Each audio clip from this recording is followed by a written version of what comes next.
Students, सो आप लोगों का मैं फिर से स्वागत करता हूं। आज हम लोग एक बहुत ही इंपॉर्टेंट चैप्टर करने वाले हैं। उस चैप्टर का नाम है डिटर्मिनेंट्स। लास्ट दिन हम लोगों ने मैट्रिसेस किया था, आज हम लोग डिटर्मिनेंट करने वाले थे। जैसा कि आप लोगों को पता है, अभी हम लोग क्लास 12 का वन शॉट सीरीज चला रहे हैं। एक्चुअली ये वन शॉट सीरीज नहीं है, ये है one stop solution for you. यहां पर आपको हर चैप्टर का थ्योरी कराया जाएगा, क्वेश्चंस की प्रैक्टिस कराई जाएगी, जिससे आपको उस चैप्टर में और भी कुछ करने की जरूरत नहीं है। मैं चीजों को बिल्कुल बड़ा नहीं करूंगा, जितना शॉर्ट हो सके उतना ही मैं चीजों को रखूंगा, क्योंकि इस सीरीज का हम लोगों ने नाम रखा है शॉर्ट एंड सफिशिएंट। सो आइए हम लोग स्टार्ट करते हैं हमारा अगला चैप्टर डिटर्मिनेंट्स। इसके साथ साथ थैंक यू वेरी मच इसके पहले के वीडियोस में लाइक, कमेंट और सब्सक्राइब करने के लिए। अगर आपने अभी तक हमारे चैनल को सब्सक्राइब नहीं किया है तो जरूर करिएगा। आइए स्टार्ट करते हैं हमारा नेक्स्ट चैप्टर, जो कि है डिटर्मिनेंट्स। ओके, सो सबसे पहले ये समझना होगा डिटर्मिनेंट्स होता क्या है। जैसे मैंने आप लोगों को पहले ही बताया था कि जो पूरे चैप्टर का नाम है वो उसका नाम है मैट्रिसेस एंड डिटर्मिनेंट्स। मैट्रिसेस अगर अभी तक आप लोगों ने नहीं देखा है तो जाकर के मैट्रिसेस देख लीजिए, उसके बाद डिटर्मिनेंट्स में हम लोग एंटर करते हैं। तो डिटर्मिनेंट्स एक्चुअली क्या होता है वो थोड़ा समझ लेते हैं। देखिए, कोई भी हमारा अगर मान लीजिए एक स्क्वायर मैट्रिक्स है, कोई भी अगर एक स्क्वायर मैट्रिक्स है तो उस स्क्वायर मैट्रिक्स को हम लोग एक वैल्यू असाइन कर सकते हैं, और वो जो वैल्यू हम असाइन करते हैं उसको हम लोग क्या बोलते हैं, उस वैल्यू को हम लोग बोलते हैं उसका डिटर्मिनेंट। याद रखिएगा, बहुत इंपॉर्टेंट एक बात है कि डिटर्मिनेंट सिर्फ और सिर्फ स्क्वायर मैट्रिक्स का होता है। स्क्वायर मैट्रिक्स इसको बोलते हैं, स्क्वायर मैट्रिक्स उनको बोलते हैं जिनका ऑर्डर 2 into 2 हो या 3 into 3 हो या फिर 4 into 4 हो। फिलहाल हम लोग मेनली डिटर्मिनेंट्स में 2 into 2 वाले मैट्रिक्स और 3 into 3 वाले मैट्रिक्स को लेकर के ही चलेंगे। जैसे अगर मान लीजिए मैं आपको एक बात करूं, मान लीजिए मेरे पास एक मैट्रिक्स है, वो है मान लीजिए A11, A12, A13, A21, A22। ये मान लीजिए हमारे पास एक मैट्रिक्स है, इसका नाम मान लीजिए मैं A दे देता हूं, क्योंकि ये स्क्वायर मैट्रिक्स है। ठीक है, अगर मान लीजिए मुझे इस स्क्वायर मैट्रिक्स के लिए कोई एक डिटर्मिनेंट लिखना पड़े, तो वो डिटर्मिनेंट क्या हो जाएगा, वो डिटर्मिनेंट होगा, उसको ऐसे लिखेंगे डिटर्मिनेंट A, और वो इक्वल हो जाएगा ये जो एलिमेंट्स है वही A11, A12, A21 और ये A22। इनमें डिफरेंस क्या होता है, देखिए एक मैट्रिक्स लिखा हुआ है, ठीक है, उसके लिए हम लोग एक डिटर्मिनेंट लिख सकते हैं, और ये डिटर्मिनेंट एक वैल्यू होता है, मतलब इसको सॉल्व करके मैं एक वैल्यू निकाल सकता हूं। अच्छा, अगर मैं बात करूं कि डिटर्मिनेंट निकालना क्यों जरूरी है, डिटर्मिनेंट निकालने से हमें बहुत फायदे होते हैं। डिटर्मिनेंट निकालने से हम बहुत सारी चीजें पता कर सकते हैं। जैसे अगर मैट्रिक्स है, उसका इनवर्स मैं निकाल सकता हूं कि नहीं निकाल सकता हूं, ये कैसे पता चलेगा, अगर मैं उसका डिटर्मिनेंट वैल्यू निकाल पाऊंगा। बहुत सारी चीजें हैं, हम लोग सीखेंगे, और मैं आपका समय बिल्कुल भी वेस्ट नहीं करने वाला हूं। आइए स्टार्ट करते हैं आगे फिर। सबसे पहले हमें डिटर्मिनेंट, मैं उम्मीद करता हूं सबको समझ में आ रहा होगा डिटर्मिनेंट क्या होता है। हर मैट्रिक्स के लिए एक डिटर्मिनेंट होता है, हर स्क्वायर मैट्रिक्स के लिए एक डिटर्मिनेंट होता है।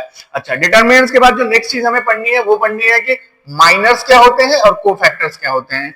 18 साल से नीचे वाले को माइनर्स कहते हैं, ये वो माइनर नहीं है, ये दूसरा कुछ माइनर है।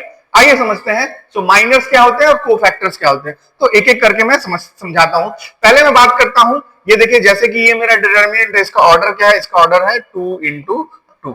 ठीक है, ये मेरा डिटर्मिनेंट है, इसका ऑर्डर क्या है 3 into 3। पहले इस केस में हम लोग माइनर निकालते हैं। माइनर निकालना बहुत सिंपल होता है, माइनर निकालना सच में बहुत ही ज्यादा सिंपल होता है। कैसे निकालते हैं माइनर, जैसे मान लीजिए इस क्वेश्चन देखिए, जैसे मान लीजिए मुझे इस 5 का माइनर निकालना है। ठीक है, मुझे क्या करना है, इस 5 का माइनर निकालना है। तो मैं यहां पर ना एक छोटा सा टेबल बना के आपको चीजों को एक्सप्लेन करता हूं। ठीक है, ठीक है, यहां पे मैं लिखता हूं, मान लीजिए यहां पे मैं लिख रहा हूं माइनर क्या आने वाला है। ठीक है, और इसके नीचे मैं लिखता हूं कि कोफैक्टर मेरा क्या आने वाला है। ठीक है, ठीक है,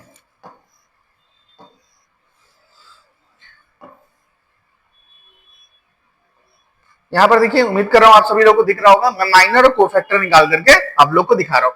मुझे मान लीजिए 5 का निकालना है, जितने भी एलिमेंट्स है मैं लिख दे रहा हूं। 5 का निकालना है, फिर 3 का निकालना है, फिर 2 का निकालना है, फिर -1 का निकालना है। ठीक है, अब करना क्या है, मान लीजिए मुझे 5 का निकालना है, तो 5 का जो कॉलम है, रो है, उनको ढक दो। 5 का रो और कॉलम को आप लोग क्या करो, ढक दो। देखो मैंने ढक दिया। ढकने पर जो बचा वही मेरा क्या हो गया, इसका माइनर हो गया। यानी कि 5 का जो रो कॉलम को ढका क्या बचा, -1। तो इसका 5 का जो मेरा माइनर हो गया वो क्या हो गया, -1। ठीक है, अब मान लो मुझे क्या निकालना है, एक मिनट, ठीक है। अब मुझे निकालना है 3 को, तो मैं क्या करूंगा, 3 का रो और कॉलम दोनों को ढक दूंगा। तो ढकने पर क्या दिख रहा है आपको, देखो आपको ढकने पर क्या दिख रहा है, 2 दिख रहा है। तो 3 का जो माइनर हो गया वो क्या हो जाएगा हमारा, 2। बिल्कुल सही, समझ में आ रहा है। हमें क्या करना है, माइनर निकालने के लिए 2 × 2 के लिए जिस नंबर का, जिस पोजीशन का मुझे माइनर निकालना है उसके रो और कॉलम दोनों को ढक दो, जो बच गया वही मेरा क्या हो गया, माइनर। 2 का निकालना है, राइट। तो 2 के लिए मैं इसको ढकूंगा, इसको ढकूंगा, क्या बचा 3, यानी कि 2 का जो माइनर हो गया वो हो गया 3। -1 का निकालना है, तो -1 के लिए इसको ढकूंगा और इसको ढकूंगा, क्या बच गया 5। तो मेरा माइनर क्या आ गया, 5। उम्मीद करता हूं आप सभी लोगों को माइनर तो बिल्कुल अच्छे से समझ में आ गया होगा। ट्रस्ट में, अगर आपको माइनर समझ में आ गया है तो आपको कोफैक्टर भी बहुत जल्द समझ में आ जाएगा। बिल्कुल सिंपल होता है। सो पहले इसका भी माइनर हम लोग निकाल लेते हैं, ठीक है। तो जैसे मैंने टेबल बनाया था उसी तरह का टेबल एक बार मैं बना लेता हूं।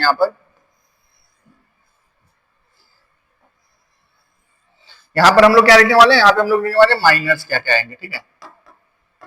माइनर्स, यहां पर कोफैक्टर्स, ठीक है। सो देखिए यहां पर मैं निकालूंगा माइनर्स और कोफैक्टर्स, ठीक है। तो जैसे मान लीजिए मुझे क्या निकालना है, मैं मान लीजिए 7 का निकालने वाला हूं, ठीक है, 4 का निकालने वाला हूं, ठीक है, -1, ऐसे करके मैं नंबर्स का निकाल के दिखाता हूं। मान लीजिए 2 का निकालने वाला हूं, फिर उसके बाद मान लीजिए मैं -5 का निकाल रहा हूं। इन सब का मैं माइनस निकाल करके दिखाता हूं, माइनस कैसे करके आता है। बहुत सिंपल सी बात है, 3 × 3 को समझिएगा, आपको अच्छे से समझ में आ जाएगा, ठीक है।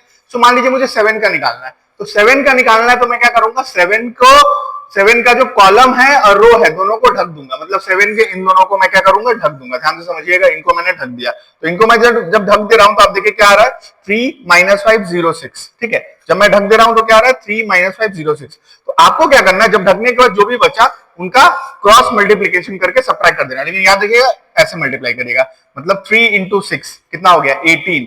18 में से आपको सबट्रैक्ट कर देना है इनको। तो ये कितना, -5 × 0 0 हो जाता है। मतलब यहां पे मैं क्या कर रहा हूं, ध्यान से समझिएगा। यहां पे मैंने किया 3 × 6 माइनस 3 × 6 माइनस -5 × 0, -5 × 0, यानी अल्टीमेटली मेरा 18 - 0 आ गया, यानी कि 18। मतलब मेरा माइनर क्या हो गया, 18। उम्मीद करता हूं ये समझ में आ रहा होगा माइनर कैसे करके निकाल रहा हूं, ठीक है। तो इसको मैं फिलहाल मिटा देता हूं, ठीक है। चलिए, सो माइनर निकालना बहुत आसान होता है, ठीक है, और कोफैक्टर उससे भी ज्यादा आसान होता है माइनर निकालने के बाद, ठीक है। सो ये आ गया 18। वैसे अगर मैं 4 का निकालूंगा तो देखिए मैं क्या करूंगा, ऊपर वाले को ढक दूंगा कि मिडिल वाले को ढक दूंगा, राइट। ऊपर वाला और मिडिल वाला, तो मेरा क्या बच गया, देखिए 2 × 6, 2 × 6 कितना हो गया, 12 -0। देखिए ध्यान से, राइट। तो अगर मैंने इसको रख दिया 2 × 6 12 -0, 12 - 0 कितना होता है, 12 भी होता है, ठीक है। अब मान लीजिए मुझे -1 का निकालना है, तो -1 के इसको ढक देता हूं, तो क्या बच गया, देखिए 2 × -5, मतलब 2 × -5, ठीक है, -1 × 3, तो 2 × -5 -10 -3, -10 -3 -13, ठीक है। अच्छा, ऐसे ही मान लीजिए अगर मैं 2 का निकालना चाहता हूं, तो 2 का निकालने के लिए मुझे क्या करना पड़ेगा, 2 का निकालने के लिए मुझे क्या करना पड़ेगा, 2 का निकालने के लिए मुझे 2 से के रो और कॉलम को ढकना पड़ेगा। तो मैं इसको ढक लूंगा और ये मिडिल वाले को ढक दूंगा, राइट। तो देखिए अगर मैं इन मिडिल को ढकता हूं और ये पहले वाले को ढकता हूं, क्या बच गया, 4 × 6 24 -5, ये देखिए -5 × -1 5 हो गया, मतलब 24 - 5, 24 - 5 कितना होता है, 19। तो हमारा माइनर क्या आ गया, 19। -5 का निकालना है, देखिए ये इसी तरह से हम लोग सबका माइनर भी निकाल सकते हैं, ठीक है। सो नीचे वाले को ढकूंगा, इसको ढकूंगा, ठीक है। सो हमारा क्या आ गया, 4 × 0 0, 4 × 0 0 माइनस 3 × -1 -3, ठीक है। सो 4 × 0 0 माइनस और -3 यानी कि +3, यानी -5 का माइनर कितना आ गया, 3, ठीक है।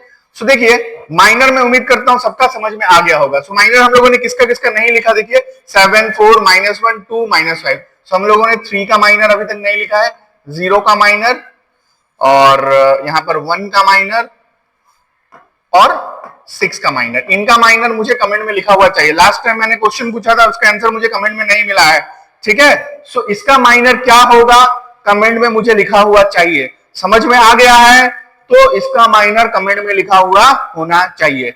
अब बात करते हैं कोफैक्टर क्या होता है। कोफैक्टर एक्चुअली बहुत सिंपल चीज होता है। कोफैक्टर एक्चुअली बहुत सिंपल चीज होता है। देखिए मैंने बताया था ना कि ये जो पोजीशन होता है, ये जो पोजीशन होता है इसको क्या बोलते हैं हम लोग, 1 1 11, राइट। सो 1 1 को जोड़ने पे कितना आता है, 2 इवन नंबर। इवन नंबर ना भाई, इवन नंबर आ रहा है तो जो माइनर है वही मेरा कोफैक्टर आ गया। मतलब इसका जो पोजीशन है 1 1, राइट, 1 रो 1 कॉलम, जोड़ने पर कितना आया 1 1 को 2 इवन आया। अगर इवन आ गया तो जो मेरा माइनर है वही मेरा क्या हो जाएगा, कोफैक्टर। यानी कि इसका कोफैक्टर भी क्या आ जाएगा, -1। ठीक है, कोफैक्टर भी क्या हो गया, -1। अच्छा अगर बात करूं 3, ये क्या है 1 2, जोड़ने पर कितना आ रहा है 3, जोड़ने पर कितना आ रहा है 3, 3 है, ऑड है, ऑड है तो बस साइन चेंज कर दो, जो भी माइनर आया उसका साइन चेंज कर दो। यानी कि अगर 2 आया है तो साइन चेंज करके क्या हो जाएगा, -2। ठीक है, 2। अब इसका पोजीशन क्या होता है, इसका पोजीशन होता है 2 1 21, जोड़ने पर क्या आ रहा है 3, क्या होता है ऑड, ऑड में साइन चेंज होगा। यानी कि अगर ये 3 है तो क्या हो जाएगा -3। अब -1 के लिए देखते हैं तो -1 के लिए पोजीशन क्या होता है 2 2 22, राइट। तो 2 और 2 4, इवन आया, साइन चेंज नहीं होगा तो ये 5 के जगह पे क्या रह जाएगा, 5 ही रह जाएगा। और एक दूसरा तरीका है याद रखने का, आप लोग ऐसे करके याद रख सकते हो, बहुत ही सिंपल तरीके से। एक और तरीका होता है याद करने का कि यहाँ पे प्लस होता है, इसके बाद वाला माइनस, प्लस के नीचे माइनस प्लस, मतलब अल्टरनेट करके plus minus minus plus. Clear हुआ। यहां पर भी चीजों को वैसे ही करके समझते हैं। ये देखिए 7 में पोजीशन क्या होता है 1 1 1 1, मतलब साइन चेंज नहीं होगा क्योंकि जोड़ने पर 2 आता है तो साइन चेंज नहीं होगा। यानी कि जो माइनर है वही मेरा क्या हो जाएगा, कोफैक्टर। 4 1 2 1 2 1 2, मतलब जोड़ने पर 3 आ रहा है, 3 ऑड होता है, साइन चेंज हो जाएगा, 12 नहीं होगा, -12 होगा। ठीक है। अच्छा यहां पर देखिए -1 है, ये क्या होता है 1 3, जोड़ने पर 4 आ रहा है, साइन चेंज नहीं होगा, साइन चेंज नहीं होगा मतलब -1 के बदले में -1 ही रहेगा। 2, ये क्या होता है 2 1, 2 1 का मतलब क्या होता है, 2 1 का मतलब क्या होता है, जोड़ने पर 3 ऑड, साइन चेंज हो जाएगा। यानी कि अगर 19 है तो -19। 3 किसका आ रहा है, देखिए 3 किसका आ रहा है -5 का, इसका। तो इसका जो पोजीशन होता है वो क्या होता है, इसका पोजीशन होता है देखिए 3 1 3 2, 3 2, जोड़ने पर 5 आ रहा है, 5 आ रहा है तो साइन चेंज होगा ना, बिल्कुल होगा। तो 3 है तो -3 आ गया। सो आपका काम थोड़ा और बढ़ गया। ठीक है, तो आपको क्या करना है, एक काम करिए, मैं बहुत सिंपल आपके लिए रख देता हूं। ये ऊपर वाले जो है ना, इनका आप मुझे कमेंट में लिखिएगा माइनर्स, ठीक है, और इनका कोफैक्टर्स। ठीक है, ऊपर वाले का माइनस, नीचे वाले का कोफैक्टर। या फिर जैसे मैंने पहले बोला, अगर चारों को माइनर लिखना चाहते हैं तो कमेंट में वो भी लिख सकते हैं, बस लिख दीजिएगा माइनर है चारों।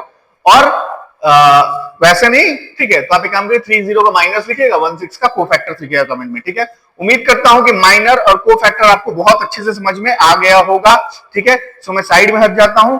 अगर आप इसको स्क्रीनशॉट लेना चाहते हैं तो ले लीजिए, बट मैं हमेशा से एक चीज सजेस्ट करता हूं कि जो भी मैं पढ़ाता हूं उसको नोट्स जरूर बनाइए। नोट्स बहुत इंपॉर्टेंट होता है, बाद में रिवीजन करने में आपको ही सुविधा होगा।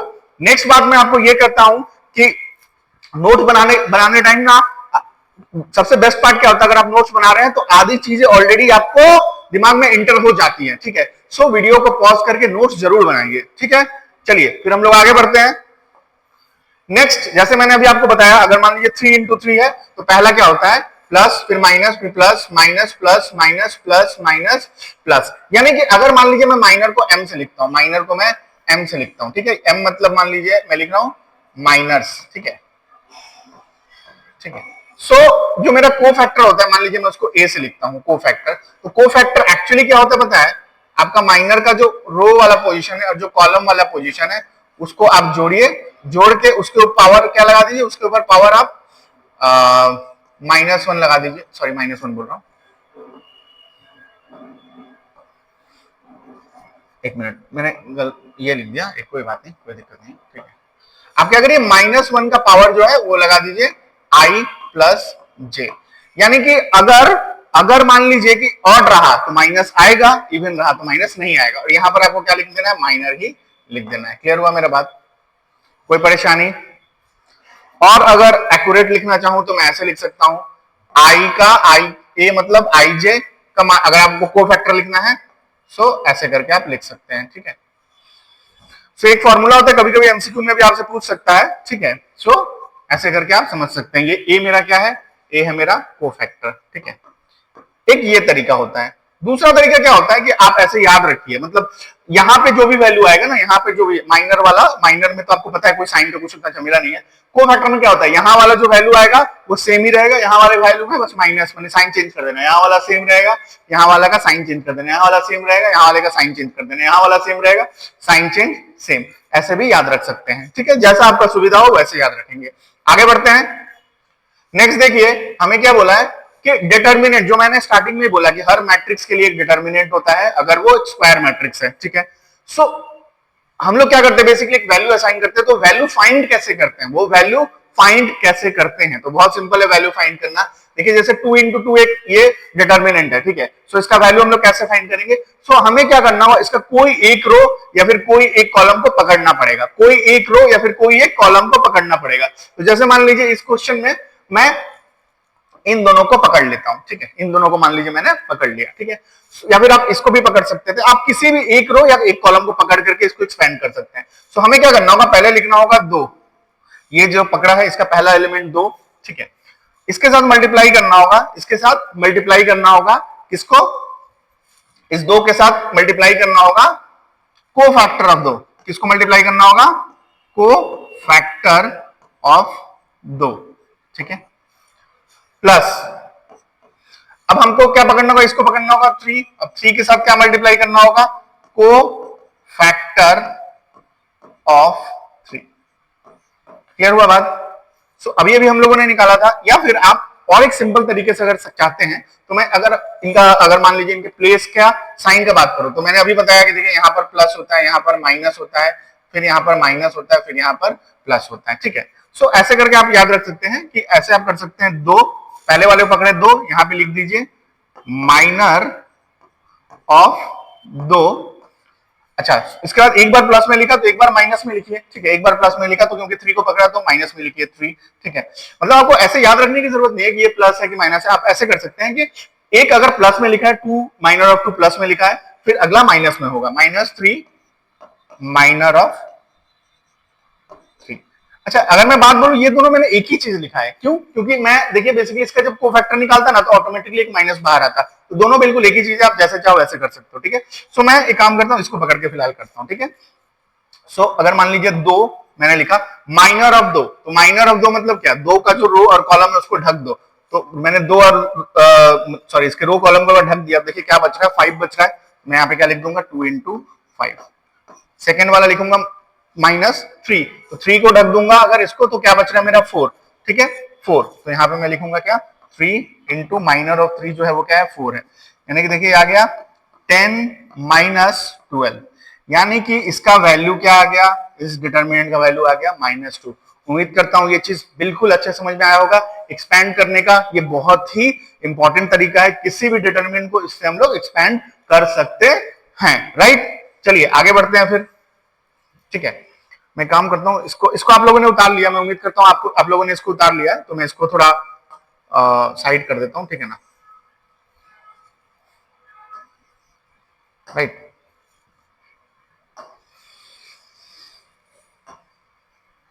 चलिए सो अब हम लोग को मान लीजिए 3 into 3 को एक्सपेंड करना है, तो 3 into 3 को एक्सपेंड करने का सेम तरीका मैं क्या करूंगा, कोई भी एक रो या कोई भी एक कॉलम को मैं पकड़ने वाला हूं, कोई एक रो या कोई एक कॉलम। सो मैं क्या करता हूं, मैं मान लीजिए इसको पकड़ लेता हूं।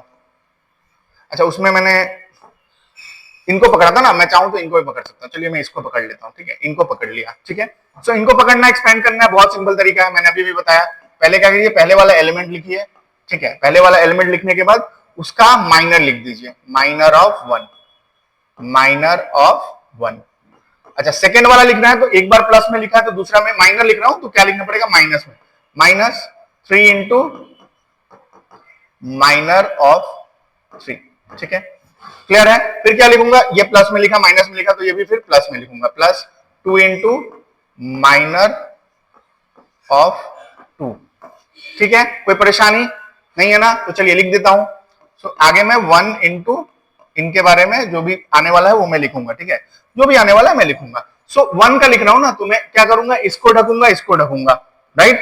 सो क्या आ जाएगा 1 इंटू 2 माइनस 6 इंटू 3, ये क्या आ गया देखिए 1 इंटू 2 माइनस 6 इंटू 3, ठीक है माइनस 3, इनका माइनस लिखूंगा 3 का, तो 3 का रखूंगा तो ये ढक जाएगा और ये ढक जाएगा, ये क्या आ गया 2 into 2 minus 6 into 5, 2 into 2 minus 6 into 5 plus 2 यहां पे लिखूंगा। अब 2 का माइनर, तो 2 का माइनर नीचे वाला ढकूंगा और इसको ढकूंगा, तो क्या आ गया 2 इंटू 3 माइनस 1 इंटू 5, सो ये आ गया 2 इंटू 3 माइनस 1 इंटू 5। यहां तो कोई प्रॉब्लम? नेक्स्ट आगे बढ़ते हैं, से आ गया 1 और यहां पर देखिए 2 माइनस 18 माइनस 3 4 माइनस 30 प्लस 2, ये आ गया 6 माइनस 5, राइट। नेक्स्ट आगे बढ़ते हैं, देखिए यहां पर क्या आ गया देखिए 2 माइनस 18 माइनस 16 और ये 1 है मल्टीप्लाई होके माइनस 16 ही आ गया, माइनस अभी देखिए ये आ गया माइनस 26 इंटू 3, तो ऑलरेडी अंदर माइनस है इसलिए यहां पर प्लस हो जाएगा, राइट। यहां पे देखिए माइनस 26 4 माइनस 30 क्या होता है माइनस 26 और यहां बाहर माइनस 3 यानी कि प्लस हो गया, तो 26 इंटू 3 कितना होता है 78 प्लस 2 इंटू 6 माइनस 5 क्या होता है 1 यानी कि 2, यानी कि देखिए यहां पर 80 में से 16 भाग गया यानी कि हमारा इसका वैल्यू कितना आ गया 64। सो मैं उम्मीद करता हूं कि आपको अच्छे से समझ में आ रहा होगा किसी भी डिटरमिनेंट को हम लोग किस तरह से एक्सपैंड कर सकते हैं। आपको क्या करना है कोई एक रो या फिर कोई एक कॉलम को पकड़ना है। चलिए मैं आपकी सुविधा के लिए एक और चीज बता देता हूं, अगर मान लीजिए आपको एक्सपैंड करने को आया सो आप उस रो या उस कॉलम को पकड़िए जिसमें आपको 0 देखने को मिले, क्यों?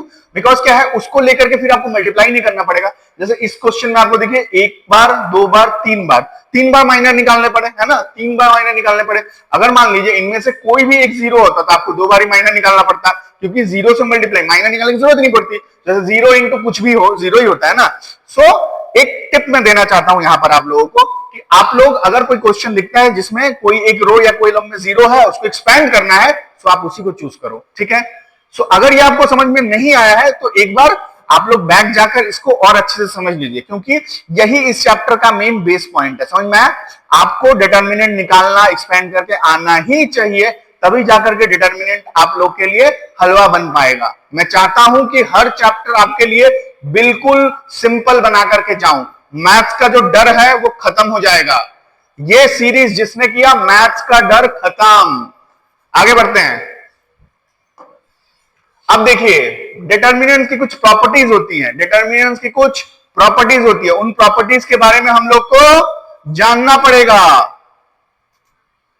सो जैसा कि मैं बोल रहा था कि डिटरमिनेंट्स की कुछ प्रॉपर्टीज होती है। अब एग्जाम में क्या होता है ना, जैसे मैंने बोला कि डिटरमिनेंट को एक्सपैंड कर सकते हैं, ठीक है, तो एक्सपैंड कर सकते हैं, बिल्कुल सही बात है, एक्सपैंड कर सकते हैं। बट कभी कभी क्या होता है कि वो प्रूफ करने को कुछ क्वेश्चन दे देता है, उस केस में एक्सपैंड करो, एक्सपैंड करने के बाद फिर उसके बाद जिस फॉर्मेट में प्रूफ करने को दिया उस फॉर्मेट में लेकर के जाओ, ठीक है, बहुत डिफिकल्ट होता है। सो कुछ प्रॉपर्टीज होती हैं जो कि डिटरमिनेंट में हम लोग यूज कर सकते हैं, जिससे क्या होता है हमारा जो एक्सपेंशन होता है वो सिंपल हो जाता है, ठीक है। सो ये क्या प्रॉपर्टीज है थोड़ा समझते हैं, ठीक है, इसके बाद इसका यूज करें, कुछ क्वेश्चंस भी करने की कोशिश करेंगे। सो हमारा पहला प्रॉपर्टी है जो कि बहुत अच्छा है, the determinants value is unchanged if its rows and columns are interchanged. अगर कोई डिटरमिनेंट है उसके रोज या कॉलम्स को इंटरचेंज कर दो तो वो डिटरमिनेंट का वैल्यू चेंज नहीं होता है। कहने का क्या मतलब है? कहने का मतलब मान लीजिए मेरे पास एक ए नाम का डिटरमिनेंट है, मैं ऐसे लिख देता हूं 1 3 5 2 8 6 1 2 1। मान लीजिए ये मेरा एक डिटरमिनेंट है, ठीक है, ये मेरा क्या है एक डिटरमिनेंट है। तो मैं अगर मान लीजिए इसके रोज और कॉलम को इंटरचेंज कर दूं, मैं क्या कर दूं रोज और कॉलम को इंटरचेंज कर दूं, मतलब कि इसके बदले में अगर मान लीजिए मैं ये लिख देता हूं 1 3 5 2 8 6 1 2 1, मैंने क्या किया रो और कॉलम को एक दूसरे से इंटरचेंज कर दिया, तो ये डिटरमिनेंट ए ही रहेगा, ये डिटरमिनेंट बदल नहीं जाएगा। मतलब मैं चाहूं अगर मुझे ऐसी जरूरत है तो मैं रोज और कॉलम को इंटरचेंज कर सकता हूं, कोई मुझे करने से रोक नहीं सकता है, राइट। सो एक डिटरमिनेंट है, उसके रोज कॉलम को मैं इंटरचेंज कर दूंगा तो डिटरमिनेंट की वैल्यू में कोई भी चेंज नहीं आएगा। नेक्स्ट देखते हैं, इफ एनी टू रोज और columns are interchanged the sign of determinant changes. अगर मान लीजिए मैं दो रो को एक दूसरे से इंटरचेंज कर दूं या दो कॉलम्स को एक दूसरे से इंटरचेंज कर दूं, तो डिटर्मिनेंट के वैल्यू में क्या आता है, सिर्फ एक साइन का अंतर आता है, बाकी कोई अंतर नहीं आता है। मतलब क्या हुआ, मतलब ये हुआ कि मान लीजिए मेरे पास a एक डिटर्मिनेंट है, यही लेता हूं, मान लीजिए जैसे मान लीजिए 1 3 5 2 8 6 1 2 1। अगर मान लीजिए मैं इसके दो कॉलम्स को एक दूसरे से इंटरचेंज कर दूं या दो रोज को एक दूसरे से इंटरचेंज कर दूं, मतलब मान लीजिए मैं क्या करता हूं, मैं इसको और इसको आपस में इंटरचेंज करने वाला हूं, ठीक है। सो मैं अगर मान लीजिए इसको इंटरचेंज कर दूं मतलब जैसे मान लीजिए मैं एक ऐसा लिख दे रहा हूं, मान लीजिए मैं लिख दे रहा हूं 3 8 2 1 2 1 5 6 1। मैंने क्या किया, देखिए इन दोनों को आपस में इंटरचेंज कर दिया। सो ये क्या हो जाएगा, तब ये डिटर्मिनेंट क्या हो जाएगा, ये नेगेटिव हो जाएगा, ये क्या हो जाएगा -a डिटर्मिनेंट, ठीक है। क्यों, क्योंकि मैंने क्या किया, दो कॉलम्स को इंटरचेंज कर दिया। इसी प्रकार मैं दो रोज को भी इंटरचेंज कर देता तो क्या होता, वैल्यू के सामने बस एक माइनस लग जाता, ठीक है। चलिए थर्ड प्रॉपर्टी को समझते हैं। इफ एनी टू रोज और columns of a determinant are identical, corresponding elements, identical means all corresponding elements are same, then value of determinant is 0। अगर कोई डिटर्मिनेंट के दो रोज या दो कॉलम्स एग्जैक्टली सेम है तो डिटर्मिनेंट का वैल्यू क्या होता है, 0। डिटर्मिनेंट का वैल्यू क्या हो जाता है, 0। जैसे मान लीजिए यहां पर मैं a एक डिटर्मिनेंट लिख रहा हूं, ठीक है। मान लीजिए a एक डिटर्मिनेंट है, ये है मान लीजिए 1 2 1, ठीक है। ये क्या है 1 2 1, ठीक है। अच्छा मान लीजिए मैं यहां पे लिख रहा हूं 3 4 2, यहां पर मैंने लिख दिया 1 2 1। अब आप इसको ध्यान से देखिए, अब आप अगर इसको ध्यान से देखेंगे, देखिए यहां पर भी 1 2 1 है, यहां पर भी 1 2 1 है, यानी कि ये दोनों क्या है, बिल्कुल आइडेंटिकल है, ये और ये बिल्कुल आइडेंटिकल है, यानी कि इसका वैल्यू क्या हो जाएगा, 0 हो जाएगा, यानी कि इसका वैल्यू क्या हो जाएगा, 0 हो जाएगा। थोड़ा और अच्छे से मैं एक्सप्लेन करता हूं, ठीक है। ये तो हो गई दो कॉलम सेम हो गया। अब अगर दो रोज सेम हो जाए, दो रोज सेम होने का मतलब मान लीजिए यहां पर है ए बी सी, यहां पर है डी ई एफ, यहां पर फिर से आ जाएगा ए बी सी। तो अगर मैं ऐसा करता हूं तो आप देखिए यहां पर भी ए बी सी, यहां पर भी नीचे ए बी सी, बीच में कुछ भी है कोई फर्क नहीं पड़ रहा है, बिकॉज मेरा क्या है, दो रोज सिमिलर है, यानी कि इसका वैल्यू क्या हो जाएगा, इसका वैल्यू 0 हो जाएगा, ठीक है ना, कोई प्रॉब्लम। चलिए आगे बढ़ते हैं। ये प्रॉपर्टीज को आप लिखते हुए चलिएगा, बिकॉज ये प्रॉपर्टीज का हम लोग यूज करने वाले हैं। नेक्स्ट है, if each element of a row और column is multiplied by a constant, then entire determinant value gets multiplied by k। आप लोग मैट्रिसेस याद करिए, अगर मान लीजिए एक मैट्रिसेस है, ए अगर एक मैट्रिसेस है, अगर मुझे के लिखना है तो मैं क्या करता था, उसके जितने भी एलिमेंट्स है सब में के से मल्टीप्लाई कर देता था, ठीक है। ये हमारा मैट्रिसेस का रूल था। जिन्होंने मैट्रिसेस नहीं किया जाके जरूर एक बार देखिएगा, बहुत शॉर्ट में बहुत अच्छे से समझाया गया है। अब डिटर्मिनेंट में क्या होता है, अगर ए एक डिटर्मिनेंट है, सो के ए का वैल्यू लिखना है तो वो के सिर्फ एक रो या सिर्फ एक कॉलम में ही मल्टीप्लाई होगा, पूरा का पूरा हर एक एलिमेंट से मल्टीप्लाई नहीं हो जाएगा। वो होता था मैट्रिसेस में। डिटरमिनेंट में क्या होता है, सिर्फ एक रो या सिर्फ एक कॉलम में मल्टीप्लाई करना होगा। मतलब थोड़ा समझ लेते हैं, मान लीजिए ए हमारे पास एक डिटरमिनेंट है, ये क्या है, मान लीजिए a b c d e f g h i, ये हमारा डिटरमिनेंट है, ठीक है। अगर मान लीजिए मुझे के ए लिखना है, मुझे के ए लिखना है, सो ये जो के है ना, सिर्फ एक रो या एक कॉलम में मल्टीप्लाई होगा। कोई भी मैं चूज कर सकता हूं, मान लीजिए मैं इसे चूज करता हूं, ठीक है। सो इसमें मुझे के मल्टीप्लाई करना, बाकी सबको मैं वैसे का वैसा ही लिखूंगा, ए डी जी, बस यहां पर क्या हो जाएगा, बी के, यहां पर हो जाएगा ई के, और यहां पर हो जाएगा एच के, बाकी सब वैसे का वैसा सी एफ आई, ठीक है।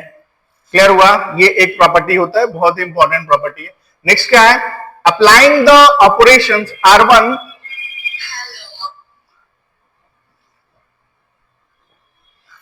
applying the operations R1 that is R1 plus K RJ और C1, ऐसा कुछ मैं करके लिख सकता हूं कि नहीं लिख सकता हूं। सो नेक्स्ट प्रॉपर्टी का जो मैं बात कर रहा था, नेक्स्ट प्रॉपर्टी बहुत ही सिंपल है। नेक्स्ट प्रॉपर्टी हमें क्या कहता है कि अप्लाइंग द ऑपरेशन, ये कुछ ऑपरेशंस हैं जो अगर मैं कर दूं ना तो मैट्रिसेस का वैल्यू, सॉरी डिटरमिनेंट का वैल्यू में कोई चेंजेस नहीं आएगा, कुछ ऑपरेशंस कर दूं तो। ये ऑपरेशंस के बारे में हम लोगों ने मैट्रिसेस में पढ़ा था। जैसे देखिए मैं क्या कर सकता हूं, मैं आर आई की जगह पे ये चीज लिख सकता हूं, मैं आर आई की जगह पर ये चीज लिख सकता हूं, ठीक है। अब ये है क्या, मैं वो एक्सप्लेन करता हूं। या फिर मैं सी आई, मतलब मैं रो या कॉलम में कुछ ऑपरेशंस कर सकता हूं। जैसे मान लीजिए ऑपरेशंस क्या है वो मैं बताता हूं। जैसे मान लीजिए ये हमारे पास लिखा हुआ है 1 3 5 2 1 3 6 2 4। मान लीजिए ये हमारे पास क्या है, एक डिटर्मिनेंट है, ठीक है। सो मैं इसमें क्या कर सकता हूं, मैं इसमें से किसी भी एक रो या किसी भी एक कॉलम को पकड़ सकता हूं और पकड़ के उसके साथ कोई कांस्टेंट मल्टीप्लाई करके सेकेंड रो या कॉलम को जोड़ करके लिख सकता हूं। मतलब क्या हुआ, जैसे मान लीजिए मैं सबसे पहले यहां पे रो का बात किया तो मैं एक रो का बात करता हूं। मान लीजिए मैं यहां पर एक ऑपरेशन कर रहा हूं, कौन सा, R2 को मैं चेंज कर रहा हूं। R2 को चेंज करके मैं क्या लिख रहा हूं, R2 को जो मैं चेंज करूंगा तो यहां पर R2 तो पहले लिखना पड़ेगा, प्लस कोई एक कांस्टेंट, मान लीजिए मैं 3 कांस्टेंट लिया, कोई भी एक कांस्टेंट इनटू कोई भी दूसरा रो मैं चूज कर सकता हूं। मतलब किसी भी एक रो को बदलना है मुझे तो मैं क्या कर सकता हूं, वो रो प्लस एक कांस्टेंट, वो 1 भी हो सकता है, इनटू कोई भी एक दूसरा रो चूज कर ले रहा हूं। मान लीजिए मैं चूज कर ले रहा हूं रो 1, 3 इंटू रो 1। अगर मैं ऐसा चूज करता हूं तो देखिए क्या हो जाएगी चीजें। सो देखिए यहां पर क्या है, जो भी चीजें चेंजेस हो रही है मेरा R2 में हो रहा है ना, जो भी मेरा चीज चेंज हो रहा है वो किस में हो रहा है, सॉरी R2 में चेंज हो रहा है। किस में चेंज हो रहा है, मेरा R2। जो भी मेरा चेंजेस हो रहा है वो किसमें हो रहा है, मेरा R2 में चेंज हो रहा है। यानी कि R1 और R3 में तो कोई चेंजेस नहीं हो रहा है, तो R1 और R3 को तो भाई वैसे ही लिख दो, 1 3 5 और नीचे क्या है 6 2 4, 6 2 4। जो भी मेरा चेंजेस होगा वो किसमें होगा, R2 में होगा। तो R2 में चेंज क्या होगा, देखिए R2 में R2 that means 2 plus 3 into R1, माने 2 प्लस 3 इंटू 1, 2 प्लस 3 इंटू 1 यानी कि 2 प्लस 3, तो यहां पर क्या हो जाएगा मेरा 5। वैसे ही R2 को वैसे ही लिखो, R2 प्लस 3 इंटू 3 माने 1 प्लस 3 इंटू 3 मतलब 1 प्लस 9 कितना हो गया 10। वैसे ही 3 plus 3 into 5, 3 plus 3 into 5, 3 plus 3 into 5 मतलब 15 और 3 18। तो इस तरह से मैं चेंज करके लिख सकता हूं। सेम मैं क्या कर सकता था, सेम मैं क्या कर सकता था, रो की जगह कॉलम में भी कर सकता था, किसी एक कॉलम को चूज करके। जैसे मान लीजिए मैं अगर यहां पर ये, जैसे आप लोगों ने उतार लिया होगा, मैं उम्मीद करता हूं ये आप लोगों ने उतार लिया होगा, राइट। सो अगर मान लीजिए यही चीज को आप इसका अगर एक स्क्रीनशॉट लेना चाहते हैं तो ले सकते हैं, ठीक है।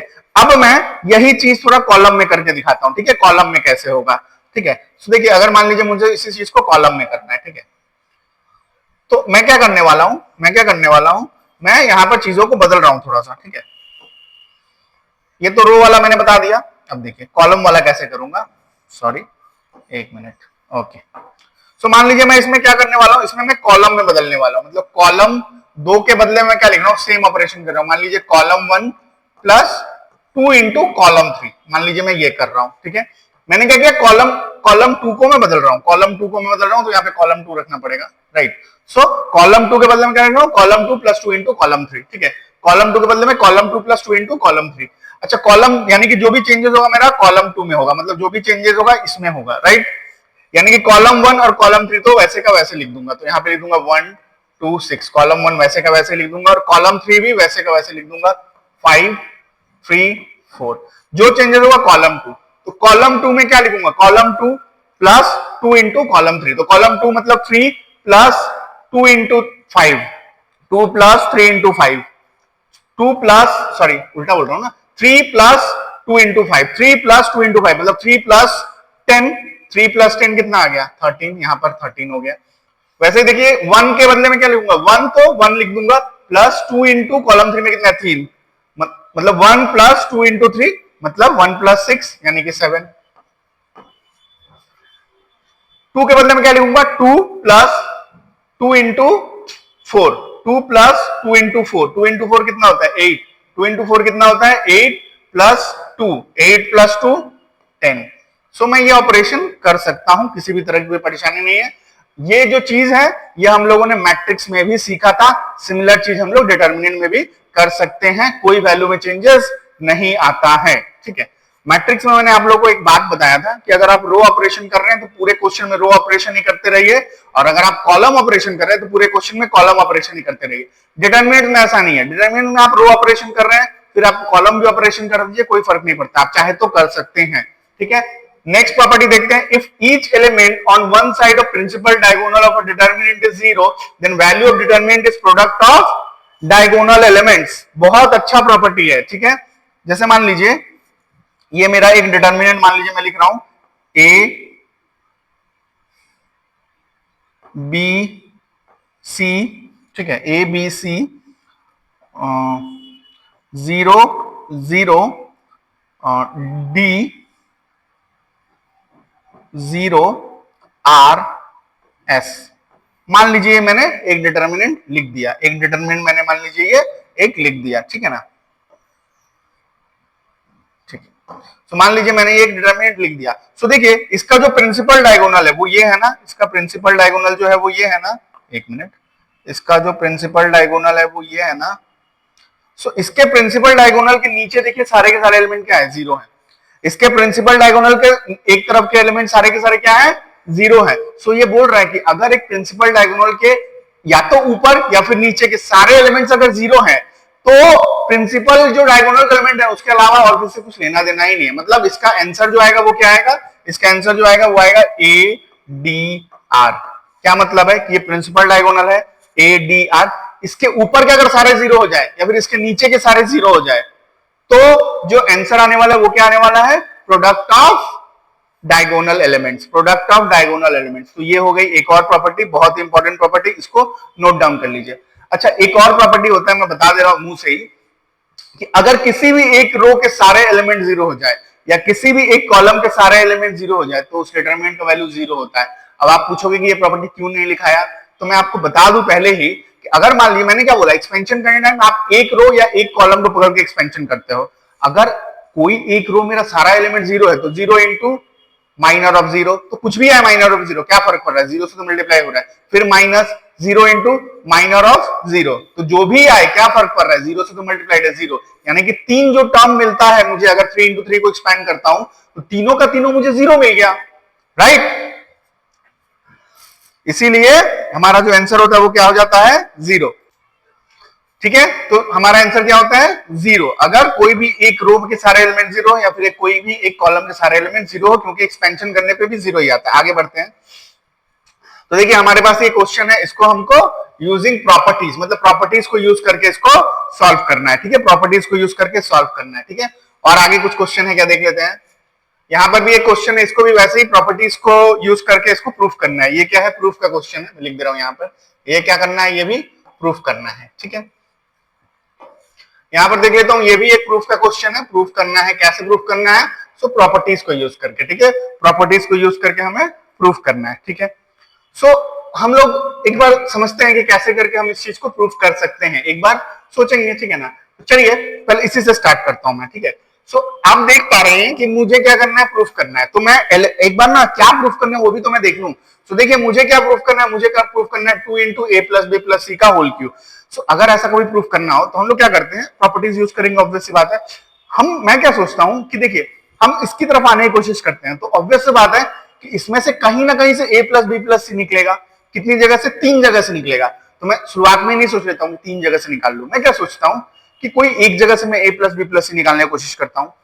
सो कैसे करूं कि ए प्लस बी प्लस सी एक जगह से निकल जाए, तो मैं देख पा रहा हूं, देखिए यहाँ पे क्या, ए प्लस बी प्लस 2c, ठीक है। चलिए अगर मान लीजिए मैं इसमें a जोड़ दूं और इसमें b जोड़ दूं तो क्या हो जाएगा, 2a 2b और 2c। तो अगर दो कॉमन ले तो एक तो a प्लस बी प्लस सी तो निकला। तो पहले मैं वही सोचता हूं, एक बार करने का मैं कोशिश करता हूं। तो मैं क्या करता हूं, मैं पहला जो काम करने वाला हूं, मैं कॉलम 1 को बदलने वाला हूं। कॉलम 1 के बदले में क्या लिखूंगा, कॉलम 1, मतलब ये कॉलम 1 पहला के साथ में क्या कर रहा हूं, कॉलम 2 को जोड़ रहा हूं और कॉलम 3 को भी जोड़ दे रहा हूं, तीनों को मैं जोड़ दे रहा हूं, ठीक है। सो अगर मान लीजिए मैं ये ऑपरेशन कर दूं तो मुझे क्या मिल जाएगा वो मैं बता दे रहा हूं। सो मुझे जो मिल रहा है वो मिल रहा है, मैं ध्यान से देखिएगा, 2, ये क्या हो गया, a plus b plus 2c, ये a और b जुड़ गया तो क्या हो गया, 2a plus 2b plus 2c। नीचे में देखिए c एक तो है, ये एक और c मिलके 2c, और ये b भी 2b, और यहाँ पर 2a तो था ही, यानी कि यहाँ पे भी क्या मिल गया, 2a plus 2b plus 2c। यहाँ पर भी देखिए वही चीज आएगा, जब मतलब मैंने सोचा ना एक को मैं लूंगा ना, क्वेश्चन उसी हिसाब सेट किया गया कि ऑटोमेटिक वो चीज आ जाए। यहाँ पर भी क्या आ जाएगा देखिए 2a plus 2b plus 2c। बाकी मैंने कॉलम 2 और कॉलम 3 के साथ तो कुछ किया ही नहीं है, सो वो जैसे का तैसे लिखा जाएगा, a b plus c plus 2a a। अच्छा इसको आप सीरियस भी लिख सकते हो, ठीक है, b b c plus a plus 2b, ठीक है, ये हमारा आ गया। अब देखिए हम लोग आगे क्या कर सकते हैं, देखिए यहां पर भी, यहां पर तीनों में सेम चीज है, तीनों में क्या है सेम चीज है, तो क्या मैं इसको बाहर ले लूं, बिल्कुल मैं इसको बाहर ले सकता हूं। तो 2 कॉमन लेकर के मैं यहां पे लिख दे रहा हूं a प्लस बी प्लस सी, ठीक है। तो यहां पर देखिए ये तीनों ही बाहर चला गया। मैं बताया ना कि कोई भी एक रो से या कोई भी एक कॉलम से मैं कोई भी अगर कांस्टेंट है तीनों में तो उसको बाहर निकाल सकता हूं। प्रॉपर्टी था ना, जैसे a था तो k इंटू ए, तो कोई भी एक रो या फिर कोई भी एक कॉलम में मल्टीप्लाई होता है, तो निकालूंगा तो कोई भी एक रो या कोई भी एक कॉलम से निकालूंगा तो बाहर आ जाएगा ना। तो ये आगे आ गया देखिए 1 1 1। यहां पर मेरा क्या आ गया, इसमें तो कोई चेंजेस नहीं होगा, a b plus c plus 2a a, और यहां पर b b c plus a plus 2b, ठीक है, क्लियर हुआ यहां पे। चलिए सो देखिए मुझे क्या प्रूफ करना था, 2 इंटू ए प्लस बी प्लस सी का होल क्यूब। चलिए 2 इंटू ए प्लस बी प्लस सी तो मिल गया, एटलीस्ट एक तो मिला, एटलीस्ट मुझे एक तो कम से कम मिला, राइट, एक तो कम से कम मिला है मुझे। आगे बढ़ते हैं फिर, ठीक है। जैसा कि मैं देख पा रहा हूं हमें लास्ट में फाइनली जो मिला था 2 इंटू ए प्लस बी प्लस सी, मतलब यहाँ पे लिख दे रहा हूं, ठीक है ना, मैं यहाँ पर लिख दे रहा हूं, एक मिनट रुक जाइए, मैं इसको ये कॉपी कर लेता हूं, ठीक है ना, काम आएगा हम लोग को।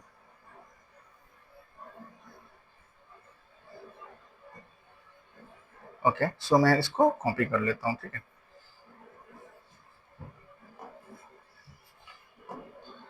हमारे पास जो चीज है वो कुछ इस तरह का है, ठीक है, अभी फिलहाल हमारे पास जो है वो कुछ इस तरह का है, ठीक है। देखिए ये हम लोगों को आया था, ठीक है ना,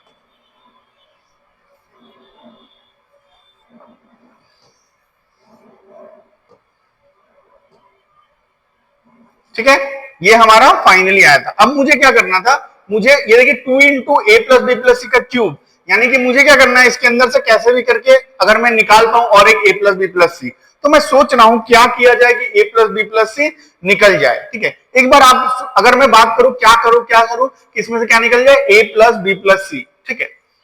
सो कुछ जोड़ करके कुछ माइनस करके एक बार सोचिए क्या किया जा सकता है, ठीक है।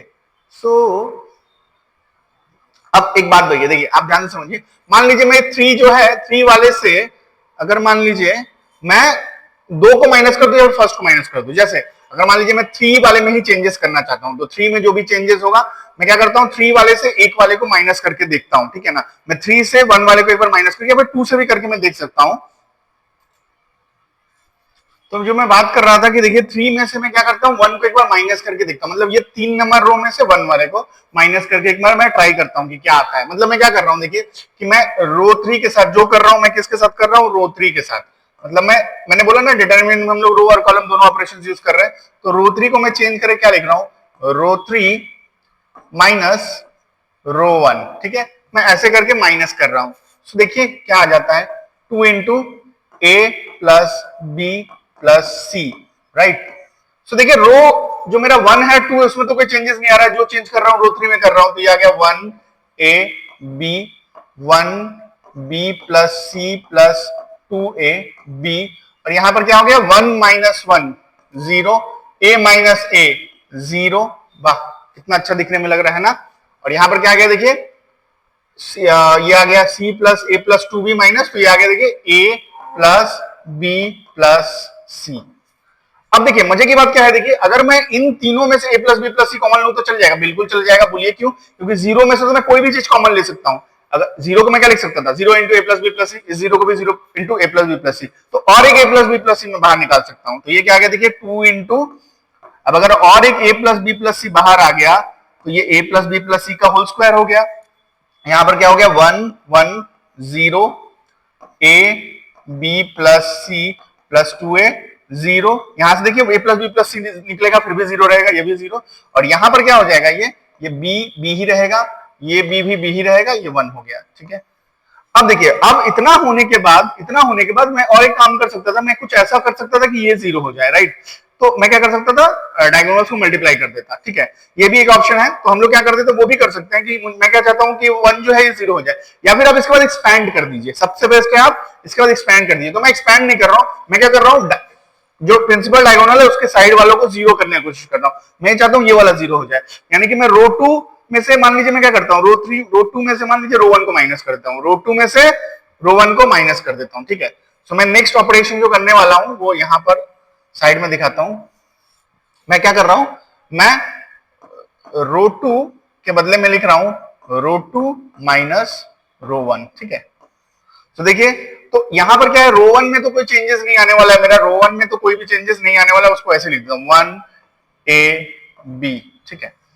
अच्छा, और सामने में देखिए, रुक जाइए एक मिनट, यहां पर एक ऑलरेडी है, यहां पर देखिए टू इंटू ए प्लस बी प्लस सी का होल स्क्वायर एक ऑलरेडी है, ठीक है। सो मैं जो भी चेंजेस करने वाला रो टू में करने वाला, रो वन में तो कोई चेंज नहीं होने वाला है। सो रो वन को वैसे लिख देता हूं वन ए बी, यहां पर क्या गया, रो टू में one minus one, one minus, गलती हो जाता है कोई दिक्कत नहीं है, ठीक है, सबसे होती है गलती, रो टू के बदले में row two minus row one लिख दिया, ठीक है। So one minus one zero. अब देखिए b plus c plus two a minus a, यानी कि a plus b plus c, a plus b plus c. अच्छा ये बी है तो बी माइनस बी, ये भी जीरो आ गया, ठीक है। अब रो थ्री में तो कोई चेंजेस नहीं होगा, जीरो जीरो वन।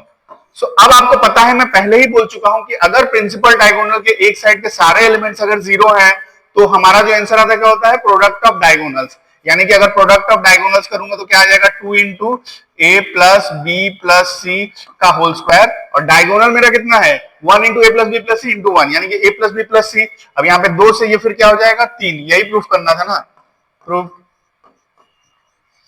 क्लियर है। बहुत ही सिंपल तरीके से इस तरह से हम लोग चीजों को प्रूफ कर सकते हैं। देखिए इसमें हमें एक्सपैंड करने की जरूरत एक्चुअली नहीं पड़ी, हम लोगों ने पूरी तरीके से प्रॉपर्टीज को यूज करके इसको प्रूफ कर दिया, ठीक है। आगे बढ़ते हैं फिर, ओके ये हो गया ना, ठीक है। आइए ये क्वेश्चन देखते हैं, इसको हमें क्या करना है, प्रूफ करना है, इसको हमें क्या करना है, प्रूफ करना है। तो हम लोग इसको किस तरह से प्रूफ करते हैं देखते हैं, ठीक है। तो देखिए यहां पर भी प्रॉपर्टीज का यूज करना है, यहां पर हमें क्या करना है, प्रॉपर्टीज का यूज करके प्रूफ करना है, ठीक है।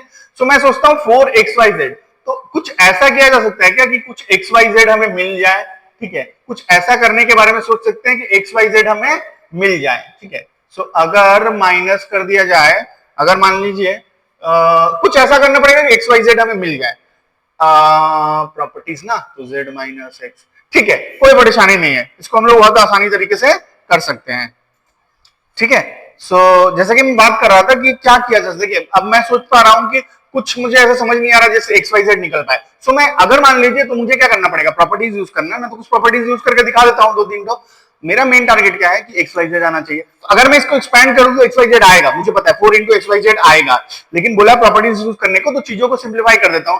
अब मैंने क्या बोला था पहले कि अगर एक्सपैंड करना है तो जितने ज्यादा जीरोस हो मेरे लिए उतना ज्यादा अच्छा है, तो मैं क्या करता हूं, कोशिश करता हूं जितने ज्यादा जीरोस मैं बना पाऊं, ठीक है। सो मैं देख पा रहा हूं यहां पर कि अगर मान लीजिए इसको आप देख रहे हैं ना, अगर मान लीजिए मैं कुछ ऐसा कर दूं कि पहले वाले में से इन दोनों को माइनस कर दूं, एक जीरो तो मुझे बनते हुए दिख रहा है, एक जीरो तो मुझे बनते हुए दिख रहा है, राइट। या फिर मैं अगर इधर भी माइनस करूं तो कोई प्रॉब्लम नहीं है, वही इधर भी माइनस करूं तो एक ही बात है। सो मैं क्या करता हूं, मान लीजिए कॉलम लेकर के इसको कर दूंगा, कोई दिक्कत नहीं है, मैं कॉलम लेकर के कर देता हूं, ठीक है। सो मैं क्या करता हूं, मैं यहां पर लिख रहा हूं, पहला जो मेरा C1 के जगह पे मैं क्या लिख रहा हूं, C1 minus C2 minus C3, मतलब मैं इन पहले वाले में से दूसरे या तीसरे को माइनस कर दे रहा हूं, ठीक है। सो क्या आ जाएगा मेरा, देखिए,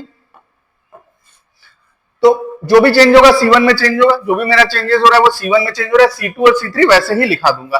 तो ये y plus z minus y, यानी कि ये जीरो हो गया, यही मैं चाह रहा था कि मुझे एक जीरो तो मिले ताकि एक्सपेंड करने में मुझे सिंपल हो। अब देखिए z माइनस, यहां पे मैं कर दे रहा हूं, देखिए z माइनस एक्स, ठीक है। सो ये एक्चुअली कट गया, तो माइनस 2x आ जाएगा। चलिए अब ऐसे ही देखिए यहाँ पे क्या आएगा, y minus x minus y, ठीक है। सो ये कट गया, ठीक है।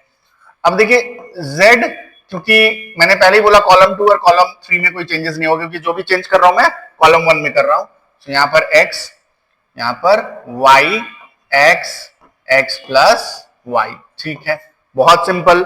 अब अगर मैं देखता हूं इस चीज को, मैं यहां पर आगे लिख के दिखाता हूं ये क्या बन चुका है मेरा। फिलहाल ये बन गया, देखिए 0 z y minus 2x minus 2x minus 2x minus 2x z plus x x x x plus y।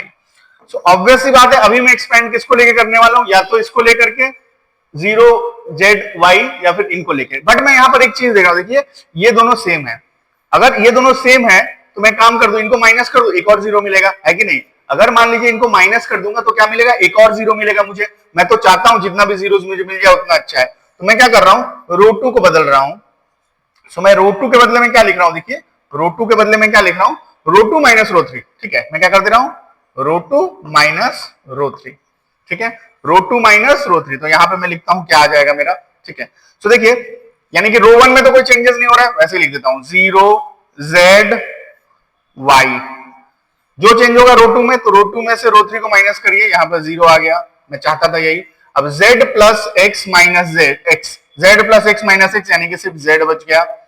अच्छा, x माइनस y यानी कि माइनस y बच गया, ठीक है। यहां पे क्या हुआ, हाँ ठीक है, और इसमें तो कोई चेंजेस नहीं होगा, minus 2x x x plus y। अच्छा देखिए, इसमें भी क्या हो गया, प्रिंसिपल डायगोनल। अच्छा ठीक है, प्रिंसिपल डायगोनल का एलिमेंट तो नहीं है, ये प्रिंसिपल डायगोनल में 0 है, कोई बात नहीं। तो अब मैं क्या करता हूं, अब एक्सपेंड कर देता हूं। तो देखिए 0 इंटू इसको एक्सपेंड करूंगा, तो 0 इंटू जो भी आएगा इसका माइनर, ठीक है, लिखूंगा कोई फर्क नहीं पड़ता है, माइनस 0 इंटू, अब इसका भी माइनर लिखूंगा कोई फर्क नहीं पड़ता है। तो ये लिखने की जरूरत नहीं होती है, जब 0 हो तो लिखने की जरूरत नहीं होती है, ठीक है, आप इसको स्किप कर सकते हैं। सो मुझे लिखना ये, ठीक है, माइनस 2x। अब इसका कोफैक्टर अगर मैं बोलूं, ठीक है, चूंकि ये प्लस वाला पॉइंट पे होता है, प्लस माइनस प्लस, तो माइनर लिखूं या कोफैक्टर लिखूं एक ही बात है। तो इसका मैं क्या करूंगा, यहां पर माइनर लिखूंगा। तो मैं क्या करूंगा, इसको ढकूंगा, नीचे वाले को ढकूंगा, ठीक है। तो इनको ढकूंगा तो देखो क्या आ जाएगा मेरा, माइनस, ये देखिए ध्यान से, minus y z this into this, फिर यहां पर भी माइनस वाई जेड। सो क्या आ गया, minus 2x into minus 2yz, ठीक है। सो माइनस माइनस प्लस हो गया, 2 इंटू 2 4x yz। यही तो प्रूफ करना था भाई, तो हो गया प्रूफ, कोई परेशानी, सिंपल है, बहुत ही सिंपल है, ठीक है। सो इस तरह से करके हम लोग इसको भी प्रूफ कर सकते हैं। हमारे पास देखिए एक और क्वेश्चन है यहां पर, आई थिंक है क्या क्वेश्चन, और नहीं है, ठीक है, कोई दिक्कत नहीं, ठीक है, ये हो गया, ठीक है, ओके, ठीक है। अच्छा, ये हमारे पास एक और प्रूफ है, ठीक है। सो इसको भी हम लोग बहुत आसानी से कर सकते हैं। ये रहा आप लोग के लिए होमवर्क, ठीक है, ये आप घर पे ट्राई करिएगा, ठीक है। घर पे करने के बाद इसको सॉल्व करने की कोशिश करिएगा, अगर नहीं हो तो मुझे बताइएगा, मैं इसको आपको करा दूंगा। कोई परेशानी बिल्कुल नहीं रखिएगा, कोई दिक्कत बिल्कुल नहीं रखिएगा। आगे बढ़ते हैं। नेक्स्ट देखिए, नेक्स्ट हमारे पास एक नया टॉपिक है। ये टॉपिक क्या है, एरिया ऑफ ट्रायंगल। तो देखिए एरिया ऑफ ट्रायंगल जो है हम लोग डिटर्मिनेंट यूज करके निकाल सकते हैं। कैसे निकाल सकते हैं, डिटर्मिनेंट को यूज करके हम लोग एरिया ऑफ ट्रायंगल बहुत आसानी से निकाल सकते हैं। अब जैसे मान लीजिए एक मेरे पास ट्रायंगल है, इनके 3 पॉइंट्स मान लीजिए मैं ले लेता हूं, x1 y1, ये मान लीजिए क्या है x2 y2, और ये है x3 y3। So area of triangle अगर निकालना है मुझे, तो वो क्या होता है, देखिए अगर मान लीजिए मुझे एरिया ऑफ ट्रायंगल निकालना है तो वो होता है 1/2, यहां पर लिखता हूं x1 x2 x3 y1 y2 y3, last में 1 1 1। ये एक डिटरमिनेंट मैंने लिखा, इसका अगर आप सॉल्यूशन निकालिएगा तो आपको इस एरिया ऑफ ट्रायंगल मिल जाएगा, इस ट्रायंगल का आपको एरिया मिल जाएगा। अगर आप इसका सॉल्यूशन निकाल लीजिएगा तो आपको क्या मिल जाएगा, एरिया ऑफ ट्रायंगल मिल जाएगा, ठीक है। आगे बढ़ते हैं, इससे रिलेटेड अगर कोई क्वेश्चन है तो सॉल्व करते हैं। देखिए हमारे पास एक क्वेश्चन दे दिया है, बोला है फाइंड एरिया ऑफ ट्रायंगल जिसका वर्टिसेस हमें प्रोवाइडेड है। तो आइए इसको सॉल्व कर लेते हैं, ठीक है। ये हमारे पास देखिए एक ट्रायंगल है, ठीक है, इनके जो वर्टिसेस है वो लिख लेते हैं। ये क्या है देखिए -3, 5, ठीक है। ये क्या है 3, -6 और ये क्या है 7, 2। सो इनका मुझे एरिया निकालना है। तो एरिया का फॉर्मूला तो भाई मैं अभी अभी बताया हूं आपको, क्या होता है 1/2। सारा x को यहां पर लिखो, तो x क्या है देखिए -3, यहां पर है 3 और यहां पर है 7 और वो क्या है 5, -6 और 2 और यहां पर तो मैंने बोला 1, 1, 1 रख देना, ठीक है। अब क्या करना है, इनको सॉल्व कर दो। तो आप अगर प्रॉपर्टीज यूज करना चाहो तो प्रॉपर्टीज भी यूज कर सकते हो, कोई परेशानी वाली बात नहीं है। मैं फिलहाल डायरेक्ट ही कर देता हूं। मैं क्या कर देता हूं, डायरेक्ट ही कर देता हूं। देखो 1/2 मैंने यहां पर लिख दिया, बाहर जैसे था। अब मैं क्या करता हूं, मैं इन तीनों को पकड़ के एक्सपेंड कर देता हूं। इन तीनों को पकड़ के मैं डायरेक्ट ही एक्सपेंड कर देता हूं, ठीक है। सो पहले मैं यहां पे लिखता हूं देखिए -3, इसके साथ क्या करूंगा, इसका कोफैक्टर लिखूंगा। तो इसको ढक दो, इसको ढक दो, ठीक है, इन दोनों को ढक दो, राइट।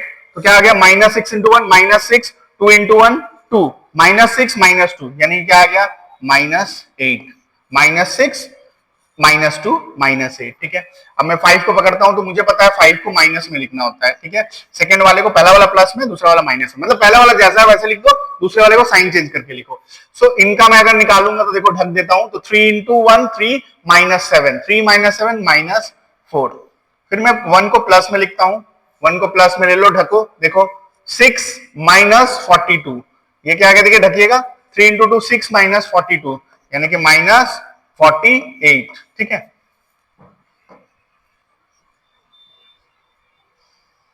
ठीक है ना, ओके।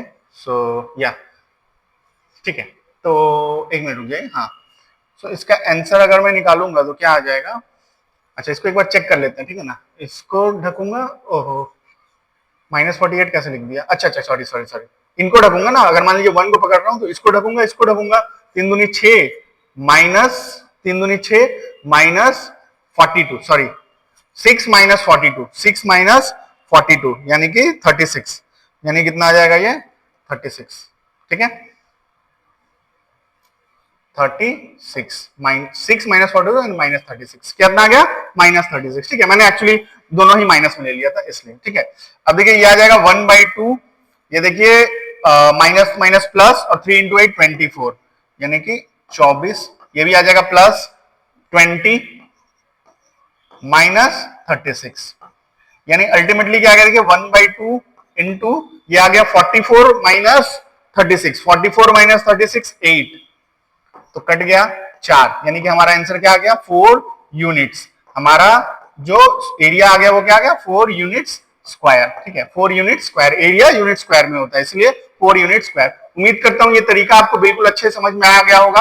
अगर नहीं आया है तो कोई प्रॉब्लम नहीं है, वीडियो को रिपीट करके देख लीजिए और नोट्स जरूर बनाइएगा, नोट्स जरूर बनाइएगा। ये सब क्वेश्चन बहुत इंपॉर्टेंट है, आपका हर एक एक कॉन्सेप्ट में आज क्लियर करके जाने वाला हूं। नेक्स्ट देखिए कोलिनियरिटी टेस्ट। अब ये कोलिनियरिटी टेस्ट क्या होता है, बहुत सिंपल है। अगर मान लीजिए 3 पॉइंट्स कोलिनियर है, अगर मान लीजिए 3 पॉइंट्स कोलिनियर है तो एरिया ऑफ ट्रायंगल 0 होता है। तो अगर मान लीजिए आपसे बोलता है कि प्रूफ करिए कि 3 पॉइंट्स कोलिनियर है, तो आप क्या करिएगा, एरिया ऑफ ट्रायंगल निकालिएगा, 0 आ जाएगा, 0 आ गया मतलब कोलिनियर है। बट ऑब्वियस सी बात है कि आपको ऐसा क्वेश्चन नहीं देता, आपको देता है एरिया ऑफ ट्रायंगल निकालिए, तो आप एरिया ऑफ ट्रायंगल निकाल लेते हैं। अब आपको बोलता है कि अगर ये 3 पॉइंट जो गिवन है ये आपका कोलिनियर है तो उसमें से एक क्या रहेगा, वेरिएबल रहेगा, उसका वैल्यू निकालने को बोलेगा। जैसे ये क्वेश्चन देखिए बोला using determinants find the value of lambda so that this 3 points are collinear. यानी कि हमारा ये जो क्वेश्चन है कुछ इस प्रकार है कि यहां पर बेसिकली हमको लैम्डा का वैल्यू निकालना है, राइट। सो लैम्डा का वैल्यू किस तरह से निकालेंगे, तो देखिए ये कुछ इस तरह का है। अगर मैं एक्चुअल में बात करूं तो ये मान लीजिए क्या है, एक स्ट्रेट लाइन है, ठीक है ना। एक मिनट रुक जाइएगा। हाँ, सो जो मैं बात कर रहा था ये क्या है, एक स्ट्रेट लाइन है। सो सबसे पहले हम लोग एक स्ट्रेट लाइन ड्रॉ कर लेते हैं। मान लीजिए एक स्ट्रेट लाइन है, ठीक है ना। मतलब बेसिकली क्या बोल रहा है कि using determinants find the value of lambda so that this 3 points are collinear. Collinear का मतलब क्या होता है, कोलिनियर का मतलब होता है कि तीनों के तीनों एक ही पॉइंट पे, मतलब एरिया ऑफ ट्रायंगल 0 पहले ही मैं बताया था। सो मान ले रहे हैं कि ये लाइन के ऊपर है, ये तो यहां पर ये क्या है, मान लीजिए लैम्डा कॉमा 7, राइट। और यहां पर क्या होगा, ये 1 कॉमा -5, और यहाँ पर क्या होगा -4,5। तो मैंने बताया कि भाई एरिया ऑफ ट्राइंगल निकाल करके 0 कर देना है, एरिया ऑफ ट्राइंगल निकाल करके 0 कर देना है। तो देखिए यहां से एरिया ऑफ ट्राइंगल क्या आएगा वो सब देख लेते हैं चीजें। सो आपको पता है कि क्या 0 करना है, हमें क्या करना है कि x वालों को यहां पे लिख देता हूं, जैसे यहां पर लिख दिया मैंने लैम्डा, राइट। इसका x है 1, तो यहां पर मैंने लिख दिया 1, और इसका x है -4, तो मैंने यहां पे लिख दिया -4।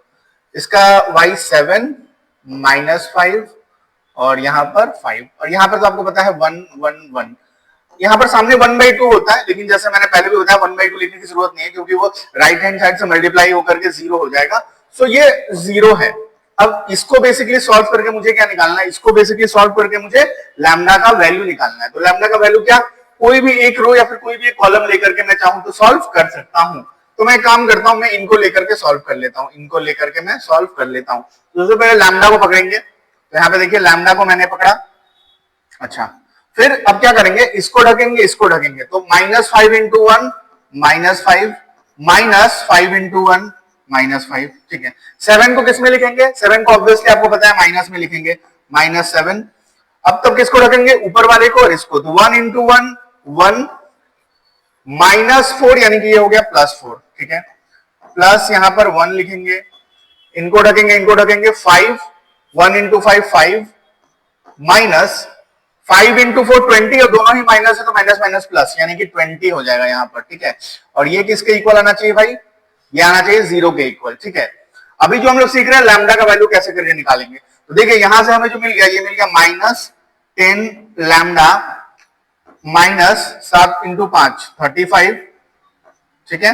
अच्छा, यहाँ पे -15 विल बी इक्वल्स टू 0, यानी अल्टीमेटली मुझे जो मिल गया -10 lambda equals to 50, right. -10 lambda equals to 50। अगर इसको फर्दर मैं सॉल्व करूं तो क्या आ जाएगा, देखिए lambda equals to 50/-10।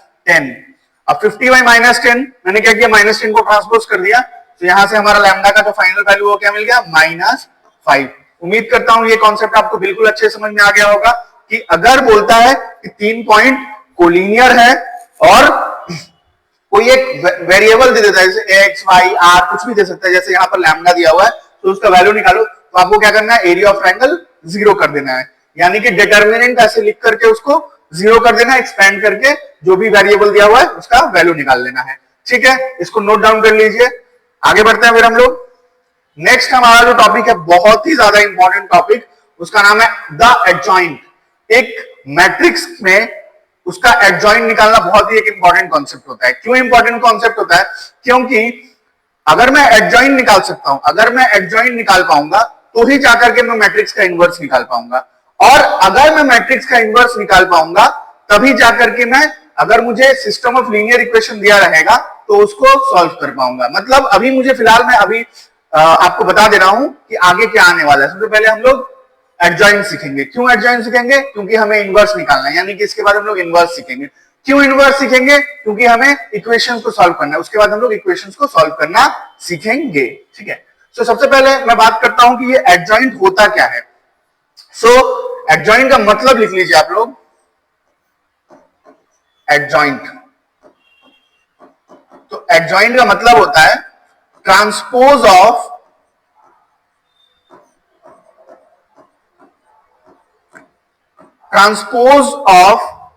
cofactors of every element, transpose of cofactors of every elements। बहुत ही कॉम्प्लिकेटेड जैसा देख करके लग रहा है, मैं बता दूं क्या होता है। जैसे मान लीजिए, अगर एग्जांपल के तौर पे मैं बात कर रहा हूं, मान लीजिए मुझे एडजॉइंट ए निकालना है, ए एक मैट्रिक्स है, उसका एडजॉइंट निकालना है, ठीक है। सो मैं क्या करूंगा, मैं एक यहां पर मैट्रिक्स लिखूंगा, एक यहां पर मैट्रिक्स लिखूंगा और उसका ट्रांसपोज कर दूंगा। ये मैट्रिक्स कौन सा है, अब मान लीजिए ये मैट्रिक्स वो है, जैसे मान लीजिए मैं यहाँ पे ए एक मैट्रिक्स लिख रहा हूं जस्ट समझाने के लिए, ठीक है। मान लीजिए ये दिया हुआ है A11, A12, A13, A21, A22, A23, A31, A32, A33। मान लीजिए ये मेरे पास एक मैट्रिक्स मेरे को लिखा हुआ दिया हुआ है। सो यहाँ पर एडजॉइंट क्या होता है, एडजॉइंट क्या होता है, हर एक एक एलिमेंट का ट्रांसपोज, हर एक एक एलिमेंट का आप कोफैक्टर्स लिखिए, उसका ट्रांसपोज कर दीजिए। मतलब A11 का मुझे क्या लिखना है, यहाँ पर कोफैक्टर लिखना है। तो मान लीजिए A11 का कोफैक्टर क्या हो गया, ए बड़ा कैपिटल में लिख दे रहा हूं, ऐसा जो मैंने बताया था ना, कोफैक्टर निकाला कैसे निकलता है, आप इसको ढकिए, इसको ढकिए, इनको मल्टीप्लाई कीजिए, इनको मल्टीप्लाई कीजिए, और इसके जो साइन होता है उसको भी ऐड करना होता है। जैसे यहाँ का कोफैक्टर क्या आएगा, A12 का कोफैक्टर मुझे लिखना है, तो यहाँ पे A12, वैसे ही A13, ऐसे करके सबका कोफैक्टर्स मुझे लिख देना होगा। यहाँ पर A21, A22, A23, A31, A32 और A33, सॉरी ये कैपिटल होगा, ठीक है ना। ये सबका मैंने कोफैक्टर्स लिख दिया। अब कोफैक्टर्स लिखने के बाद मुझे क्या कर देना, इसका ट्रांसपोज कर देना। ट्रांसपोज मतलब रो कॉलम बदल जाएगा और कॉलम रो में बदल जाएगा। मतलब ये हो जाएगा A11, ये नीचे देखिए, ये जो है A11, 1 2 1 3, ये नीचे में लिखना पड़ेगा, और इसको सेकेंड में A21, A22, A23, और इसको लिखना पड़ेगा ऐसे 31, 32, 33, ठीक है। इस तरह से करते हैं। अगर आपको थोड़ा डाउट है, घबराने की कोई जरूरत नहीं, ये तो मैंने समझाया आपको कि एडजॉइंट क्या होता है। जब एक क्वेश्चन करेंगे तो आपको और अच्छे से समझ में आ जाएगा। एडजॉइंट क्या होता है, transpose of cofactors of every element. जैसे कि अगर मान लीजिए ए मेरे पास एक मैट्रिक्स दिया हुआ है, तो हर एक एक एलिमेंट का मैं क्या लिखूंगा, कोफैक्टर लिखूंगा और उसका ट्रांसपोज कर दूंगा, तो मुझे एडजॉइंट मिल जाएगा। इसका मेन काम क्या होता है, इनवर्स निकालने के लिए हम लोग इसका मेन काम करते हैं। तो आइए नेक्स्ट टॉपिक पे चलते हैं। ये चीज को आप लोग सिस्टमैटिकली नोट डाउन जरूर करिएगा, बहुत ही एक इंपॉर्टेंट कॉन्सेप्ट है। सबसे पहले ये एडजॉइंट का डेफिनेशन हो गया, उसके बाद आप ये लिखिएगा, ए के बाद आप एडजॉइंट में ये लिखिएगा, थर्ड लाइन में ये हो जाएगा, ठीक है, क्लियर है। आगे बढ़ते हैं फिर। नेक्स्ट, जैसा कि मैंने पहले ही बोला था, नेक्स्ट टॉपिक क्या होने वाला है, inverse using adjoint and determinant. Determinant और एडजॉइंट यूज करके मुझे इनवर्स निकालना है। तो देखिए कैसे करके निकालते हैं। जैसे मान लीजिए मुझे ए इनवर्स निकालना है, तो ए इनवर्स निकालना है। ए इनवर्स एग्जिस्ट करता है कि नहीं करता है, वो बहुत एक इंपॉर्टेंट कॉन्सेप्ट है, ठीक है। तो जैसे मान लीजिए एक मैट्रिक्स दो तरह के मैट्रिक्स हो सकते हैं। एक होता है सिंगुलर मैट्रिक्स, ठीक है, और एक होता है नॉन सिंगुलर। क्या होता है, नॉन सिंगुलर। दो तरह के मैट्रिक्स होते हैं, एक होता है सिंगुलर, एक होता है नॉन सिंगुलर। अब ये सिंगुलर मैट्रिक्स क्या होता है और नॉन सिंगुलर क्या होता है। तो अगर मैट्रिक्स जो है उसका डिटर्मिनेंट मैं निकालता हूं, वो जीरो के इक्वल नहीं आता है, जीरो के इक्वल नहीं आता, तो उसको बोलते हैं नॉन सिंगुलर। अगर उसका डिटर्मिनेंट वैल्यू जीरो के इक्वल आ जाता है तो उसको बोलते हैं सिंगुलर मैट्रिक्स। बात समझ में आई। एक मैट्रिक्स कब सिंगुलर होगा, कब नॉन सिंगुलर होगा, अगर उसके डिटर्मिनेंट का वैल्यू जीरो आ गया तो सिंगुलर, और जीरो नहीं आया, कुछ भी हो सकता है, नेगेटिव हो पॉजिटिव हो, डजंट मैटर, बट जीरो नहीं होना चाहिए तो उसको बोलेंगे नॉन सिंगुलर, ठीक है। ए इनवर्स तभी निकाल सकते हैं जब मैट्रिक्स मेरा क्या होगा, नॉन सिंगुलर। जब नॉन सिंगुलर मैट्रिक्स होगा तभी जाकर के हम क्या निकाल सकते हैं, ए इनवर्स निकाल सकते हैं। अदरवाइज ए इनवर्स निकाल पाना पॉसिबल नहीं है। क्यों पॉसिबल नहीं है वो भी जान लीजिए। बिकॉज ए इनवर्स जो होता है वो क्या होता है, एडजॉइंट ए बाय डिटर्मिनेंट ए। अब चूंकि डिटर्मिनेंट ए अगर जीरो हो गया सो नीचे जीरो आ जाएगा, नीचे जीरो आ सकता है, नहीं आ सकता है, चीजें अनडिफाइंड हो जाएंगी, है ना। इसीलिए हमारा सबसे पहले अगर इनवर्स निकाला तो मैं चेक करता हूं कहीं डिटर्मिनेंट वैल्यू मेरा जीरो तो नहीं आ जा रहा है, राइट। अच्छा, दूसरी चीज है, जस्ट चेक करने का बात नहीं, मुझे लगेगा भी ना, मुझे तो ए का वैल्यू लगेगा भी जब मैं ए इनवर्स निकालूंगा, राइट। इस चीज को आप लोग बहुत अच्छे से नोट डाउन कर लीजिए, बहुत ही इंपॉर्टेंट है। A inverse equals to adjoint a by determinant है। मैं एक क्वेश्चन अभी लूंगा, उसमें सबसे पहले डिटर्मिनेंट निकाल के चेक करेंगे इनवर्स आ सकता है कि नहीं, फिर एडजॉइंट ए निकालेंगे। क्यों, क्योंकि इनवर्स निकालने में मुझे एडजॉइंट ए जरूरत है। तो आपका सब चीज बिल्कुल अच्छे से क्लियर हो जाएगा। बार बार मैं आप लोगों को एक चीज बोल रहा हूं, नोट्स जरूर बनाइएगा, नोट्स जरूर बनाइएगा, नोट्स बहुत इंपॉर्टेंट है, ठीक है। अगर ये क्लास आप लोगों ने किया और नोट्स बनाया, इसके बाद मेरा प्लानिंग कुछ इस तरह का है कि मैं एक प्रैक्टिस का बैच लेकर के आऊंगा। उस प्रैक्टिस के बैच में क्या रहेगा, हम लोग हर चैप्टर से जो मोस्ट इंपॉर्टेंट 20-25 क्वेश्चन है उनको करेंगे और आपके एग्जाम में उसी से रहेंगे। हालांकि ये क्लास खुद में ही सफिशिएंट है, बट अब अगर मान लीजिए आज से 2-2.5 महीने बाद, ठीक है, 2-2.5 महीने बाद क्या होने वाला है कि आप थोड़ा थोड़ा ये चीजें धुंधली हो जाएंगी। आप आज पढ़ रहे हैं, 2 महीने बाद ये चीजें धुंधली हो जाएंगी। फिर से आपको ये वीडियो देखने का शायद हो सकता है मन ना करे, या फिर आपको लगे कि नहीं मुझे ज्यादा प्रैक्टिस करना है। सो उस समय मैं आपके लिए कुछ नया लेकर के आऊंगा। यहाँ से भी क्वेश्चन रहेंगे, इसके अलावा कुछ अलग से भी क्वेश्चन रहेंगे। उसमें कुछ शॉर्ट ट्रिक्स भी रहेगी आपके लिए कि मान लीजिए अगर आप मान लीजिए ज्वाइंट वगैरह का एग्जाम दे रहे हैं तो उसमें कैसे ट्रिक्स यूज करके आप फटाफट क्वेश्चंस को सॉल्व कर सकते हैं। ठीक है, उसमें एमसीक्यूज रहेंगे, 2 मार्क्स के क्वेश्चंस रहेंगे, 4 मार्क्स के लिए भी रहेंगे, 6 मार्क्स के लिए रहेंगे, सब बता दिया जाएगा कि कौन सा कितने मार्क्स का है। सो आगे बढ़ते हैं फिर हम लोग। सो मैंने जो बोला ए इनवर्स क्या होता है, एडजॉइंट ए बाई डिटर्मिनेंट ए। चलिए फिर आगे बढ़ते हैं, देखते हैं।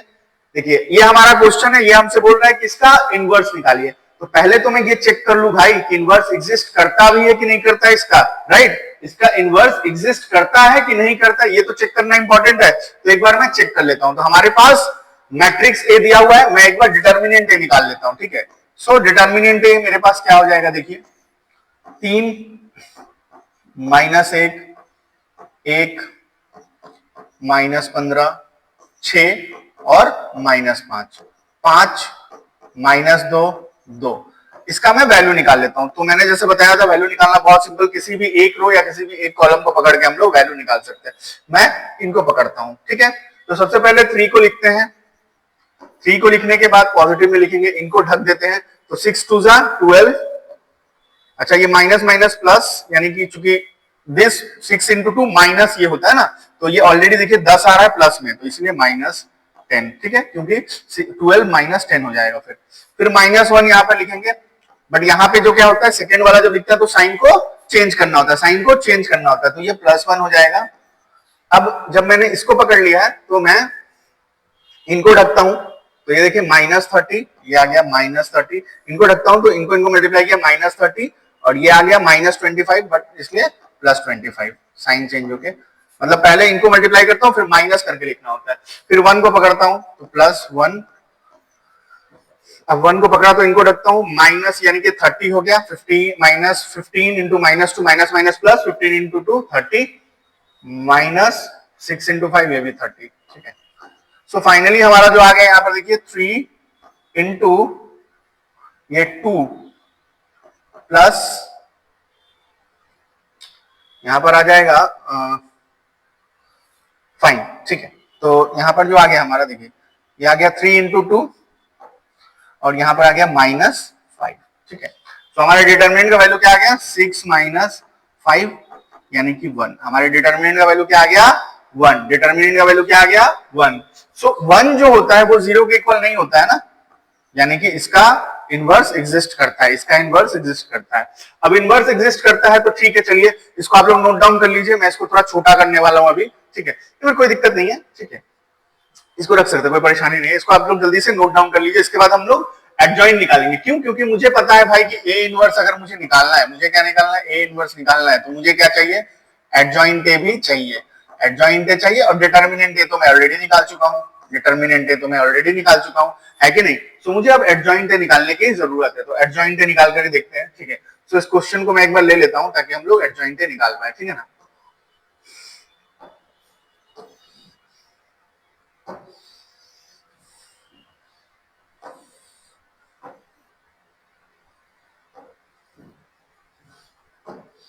ठीक है, सो ये हमारा क्वेश्चन है, ठीक है। और क्वेश्चन ये हमारा है, और मैंने जैसे कि पहले ही आप लोगों को बता दिया था कि हम लोग का डिटर्मिनेंट का वैल्यू ऑलरेडी यहाँ पर आ चुका है। तो मैं यहाँ पे डिटर्मिनेंट का वैल्यू लिख के रखता हूँ। डिटर्मिनेंट ए हमारा आया हुआ है 1, डिटर्मिनेंट ए हमारा आया हुआ है 1। और हमें क्या निकालना है, हमें यहाँ पर इनका पहले एडजॉइंट निकालना ताकि हम लोग इनवर्स निकाल पाए, ठीक है। तो मैं यहाँ पर एडजॉइंट ए लिखता हूँ, एडजॉइंट ए।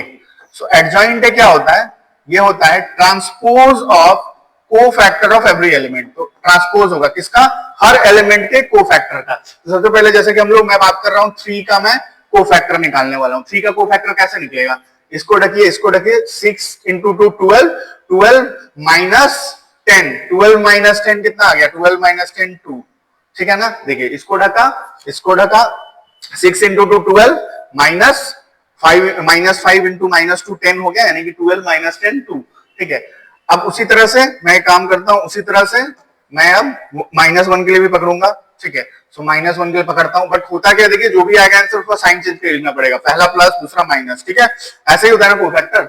सो इनको ढकूंगा, इनको ढक लिया, देखिए ये आ गया -30 और ये आ गया -30, -15 इंटू -2 -30 और ये आ गया -25 लेकिन प्लस में, ठीक है ना, प्लस में मतलब -30, एक मिनट रुक जाइए, तो ये आ गया आपका, मैं रफली कर दे रहा हूं, ठीक है ना, ये ढका यानी कि -30 +25, ठीक है, -30 +25 यानी कि -30 +25 अगर मैं कर रहा हूं तो ये आ जाएगा -5, बट मुझे +5 में लिखना पड़ेगा, राइट। ध्यान से देख लीजिए, एक बार फिर से कर रहा हूं, इनको ढका तो 12 - 10 2 आया। अब देखिए फिर मैं इसको ढक रहा हूं तो देखिए ये आ गया -30 और ये आ गया -25 यानी कि +25, यानी कि जो हमारा आंसर आया यहाँ से वो क्या आ गया -5, बट यहाँ पर साइन चेंज कर लिखना पड़ता है इसलिए +5 लिख दिया। अच्छा नेक्स्ट इसका बात करते हैं, तो इसको बात करते हैं, तो इसको ढकिए, इसको ढकिए, देखिए ये आ गया 30 - 30, तो यहाँ पर तो 0 आ गया, कोई दिक्कत नहीं है, ठीक है, यहाँ पर क्या आ गया 0 आ गया। देख लीजिए ध्यान से, इनको ढक दिया, इनको ढक दिया तो -30 +30। वैसे ही 15 के लिए देखते हैं, तो क्या करेंगे, इसमें बीच वाले को ढकेंगे, इसको ढकेंगे, अगर इनको ढकते हैं बीच वाले को ढकते हैं, इसको मैं मिटा दे रहा हूं, देखिए रुक जाइए, किसको कर रहे हैं -15 के लिए, तो इनको ढकेंगे बीच वाले को ढकेंगे, -2 और यहाँ पर +2, ये भी 0 आ गया, ठीक है, -2 +2, ठीक है, 0 आ गया, ठीक है। अच्छा लेकिन यहाँ पर जो साइन का कुछ लेना देना है नहीं, आपको पता है यहाँ पे प्लस है तो यहाँ पे माइनस होता है। 5 के लिए लिखता हूं, तो 5 के लिए इसको रखूंगा, देखिए 5 - 6, 5 - 6 -1, ठीक है। इनके लिए लिखता हूं, ये देखिए यहाँ पर साइन चेंज होकर के लिखेगा, ठीक है ना। सो इनको ढकिए, ये आ गया आपका -15 +15, ये भी 0 आ जा रहा है, ठीक है, राइट। अच्छा आगे बढ़ते हैं, फिर उसके बाद इसके लिए लिखते हैं 2, इनको ढकते हैं, इनको ढकते हैं, तो ये आ गया 18 - 15, 18 - 15 कितना होता है, 18 - 15 3, तो यहाँ पर 3 लिख देंगे। ये देखिए ये होता है आपका plus minus plus minus plus, तो साइन चेंज नहीं होगा। अब इन दो जगहों पे लिखना है, तो ये 6 है, इनको ढकते हैं, इसको ढकते हैं, ठीक है, तो 6 - 5 क्या आ गया, 3 2 6 -5, तो 6 - 5 क्या होता है, 6 - 5 1 होता है। लेकिन अच्छा ये प्लस में ही है, माइनस प्लस माइनस, तो यहाँ पे प्लस, लास्ट ये साइन चेंज होकर के लिखेंगे, सो इनको ढक देते हैं, तो आ गया 3 - 6 + 5 -6 + 5 -6 + 5 कितना होता है, -6 + 5 -1, बट यहाँ पर हम लोग क्या करना पड़ेगा, साइन चेंज करके लिखना पड़ेगा -6, सो ये क्या हो जाएगा हमारा, एक बार फिर से देख लेते हैं, तो -6 + 5 यानी कि -1, यानी कि यहाँ पे साइन चेंज करके +1, तो ये हम लोग का एडजॉइंट का वैल्यू आ गया, ये हम लोग के एडजॉइंट का वैल्यू आ गया है, ठीक है। इसी तरह कोई परेशानी हो तो मुझे बताइए, कोई समस्या, ठीक है ना। तो देखिए मैं जो चीज आपको एक्सप्लेन कर रहा हूं आप समझिए, मैं जानबूझ करके आपको समय लगा लगा के चीजों को एक्सप्लेन कर रहा हूं, ठीक है। ढक ढक के पहले प्रैक्टिस करते रहिएगा, इसमें सिली मिस्टेक होने की बहुत ज्यादा चांस है। तो ये हमारा आ गया क्या, एडजॉइंट है, लेकिन ये ट्रांसपोज का भी वैल्यू निकालना पड़ेगा ना, तो आप ट्रांसपोज का वैल्यू निकाल लीजिए। क्या करना है, रो को कॉलम बदल दीजिए और कॉलम को रो में, मतलब 250 को ऐसे लिख देना है, ठीक है, मतलब वो हॉरिजॉन्टल लाइन में था, वर्टिकल लाइन में लिख दिया। फिर 0 1 1 यहाँ पे लिख दीजिए 0 1 1 -1 0 3, ठीक है, ये हमारा क्या आ गया, एडजॉइंट है, ये हमारा क्या आ गया, एडजॉइंट है। अब मैं बहुत आसानी से इनवर्स निकाल सकता हूं। सो मुझे पता है कि ए इनवर्स क्या होता है, ए इनवर्स इक्वल्स टू होता है आपका एडजॉइंट ए बाई डिटर्मिनेंट ए। अब चूंकि डिटर्मिनेंट ए का वैल्यू 1 आया है, तो सारे एलिमेंट्स में हमें क्या करना है, आपको पता है, सारे एलिमेंट्स में 1 से मल्टीप्लाई कर देना है, ठीक है ना। सो हमारा जो ए इनवर्स होगा वो क्या होगा, 2 5 0 0 1 1 -1 0 3। अब मैंने क्या किया, सारे एलिमेंट्स में 1 से मल्टीप्लाई कर दिया। उम्मीद करता हूं ये चीज समझ में आ गया होगा बहुत ही अच्छी तरीके से, ठीक है, कोई परेशानी तो नहीं है, कोई दिक्कत तो नहीं है। तो ऐसे करके हम लोग निकाल सकते। अगर मान लीजिए हमारा जो ए इनवर्स ए जो था मतलब डिटरमिनेंट है वो 2 आया होता, अगर 2 आया होता सब में 2 से डिवाइड कर देते, राइट। 10 आया होता सब में 10 से डिवाइड कर देते। क्लियर हुआ बात। हमारा लक अच्छा था कि हमारा जो क्वेश्चन था वहां पे डिटरमिनेंट ए का वैल्यू जो था वो क्या आया था, 1 आया था। तो 1 से मल्टीप्लाई करने पर जो एलिमेंट्स रहेंगे वही रह जाएंगे, ठीक है। सो इसमें जो सबसे इंपॉर्टेंट चीज है, इस देखिए ए इनवर्स जो निकालने को आता है ना, वो अच्छा खासा मार्क्स का आता है, 4 या 6 मार्क्स का आता है, ठीक है। और ये आपको इक्वेशन सॉल्व करने में भी लगता है, ठीक है। सो सबसे इंपॉर्टेंट चीज है ये जो कोफैक्टर्स है इनको लिखना। इनको थोड़ा सावधानी से लिखिएगा, इनको लिख लिया फ्री का नंबर है फिर ये, ठीक है। तो इसको नोट डाउन कर लीजिए, फिर हम आगे बढ़ते हैं। नेक्स्ट जो है हमारा solving system of linear equation, जो मैं बात कर रहा था, सिस्टम ऑफ लीनियर इक्वेशन को हम लोग किस तरह से सॉल्व कर सकते हैं। तो आइए इस चीज को थोड़ा समझ लेते हैं, सिस्टम ऑफ लीनियर इक्वेशन को हम लोग किस तरह से सॉल्व कर सकते हैं, ठीक है ना। ठीक है, तो सिस्टम ऑफ लीनियर इक्वेशन कैसे, तो हमारे पास अगर मान लीजिए तीन वेरिएबल वाले तीन इक्वेशन होंगे, अगर मान लीजिए हमारे पास तीन वेरिएबल है, हमारे पास तीन इक्वेशन है, तो उनको हम लोग कैसे सॉल्व कर सकते हैं, मैट्रिक्स और डिटर्मिनेंट की हेल्प से हम लोग सॉल्व कर सकते हैं। तो जैसे देखिए, अगर मान लीजिए मेरे पास तीन इक्वेशंस है, तो तीन इक्वेशंस और तीन वेरिएबल्स। तो अगर मान लीजिए मेरे पास है a1x plus b1y plus c1z equals to मान लीजिए मेरे पास है k1, ठीक है। a2x plus b2y plus c2z equals to अगर k2 है, ठीक है। a3x plus b3y plus c3z equals to k3 है।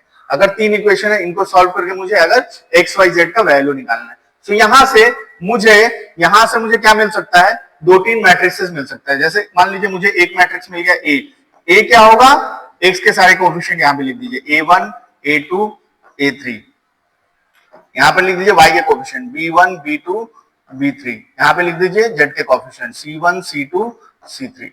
ये मेरा हो गया एक मैट्रिक्स, ठीक है। इससे मैं मैट्रिक्स बना पाऊंगा, अगर तीन इक्वेशन दिया उससे मैं मैट्रिक्स बना सकता हूं कि नहीं, बिल्कुल बना सकता हूं। आगे बढ़ते हैं, और एक मैट्रिक्स मुझे मिलता है बी।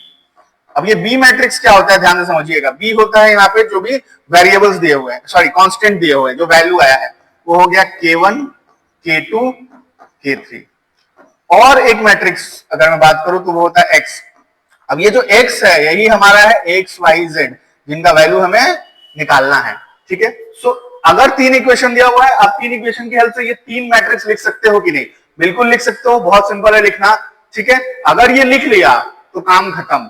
लिखने के बाद नेक्स्ट क्या करना है, नेक्स्ट आपको एक मैं फॉर्मूला बताता हूं, ये फॉर्मूला यूज करो और आंसर निकाल दो। यहां से मेनली आपको क्या करना है, एक्स का वैल्यू निकालना है ना, मेनली तो एक्स का वैल्यू निकालना है। एक्स क्या होता है, एक्स इक्वल टू होता है, आपको पहले ए का इनवर्स निकालना पड़ेगा और उसके साथ बी को मल्टीप्लाई कर दो, जो आंसर आएगा उनको कंपेयर करके आप एक्स वाई जेड का वैल्यू निकाल सकते हो, ठीक है। सर ये क्या बता दिया आपने, ठीक है, बताया नहीं हूं, करके भी दिखाऊंगा, सब्र रखो, थोड़ा सा वेट कर लो। सो मेन मुझे ये याद रखना है कि x इक्वल्स टू क्या होता है, ए इनवर्स b। अब इसमें a क्या है, b क्या है, x क्या है, वो आपको याद रखना है, इक्वेशन देख करके वो चीज लिखना है। तो पहले इस पूरे चीज को आप जल्दी से उतार लो, ताकि मैं एक क्वेश्चन करके आपके डाउट्स को क्लियर कर सकूं, ठीक है। बिल्कुल भी घबराने वाली जरूरत नहीं है, कोई भी डाउट हो कमेंट में लिखना, ठीक है। मैं पूरा कमेंट में देख करके नेक्स्ट वीडियो में आपके डाउट को पूरी तरीके से क्लियर कर दूंगा। आगे बढ़ते हैं, देखिए आ गया क्वेश्चन, क्या बोल रहा है, बोल रहा है using matrix method solve the following system of equation. इस सिस्टम ऑफ इक्वेशन को हमें क्या करना है, सॉल्व करना है, कौन से मेथड से, मैट्रिक्स मेथड से। अभी भी सिखाया हूं मैट्रिक्स मेथड।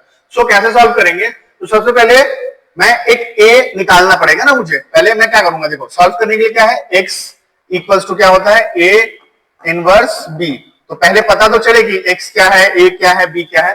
सो मैं पहले यहां पर ए लिख देता हूं, तो देखिए ए क्या आ रहा है, यहां पे लिख दे रहा हूं 3 1 2, राइट।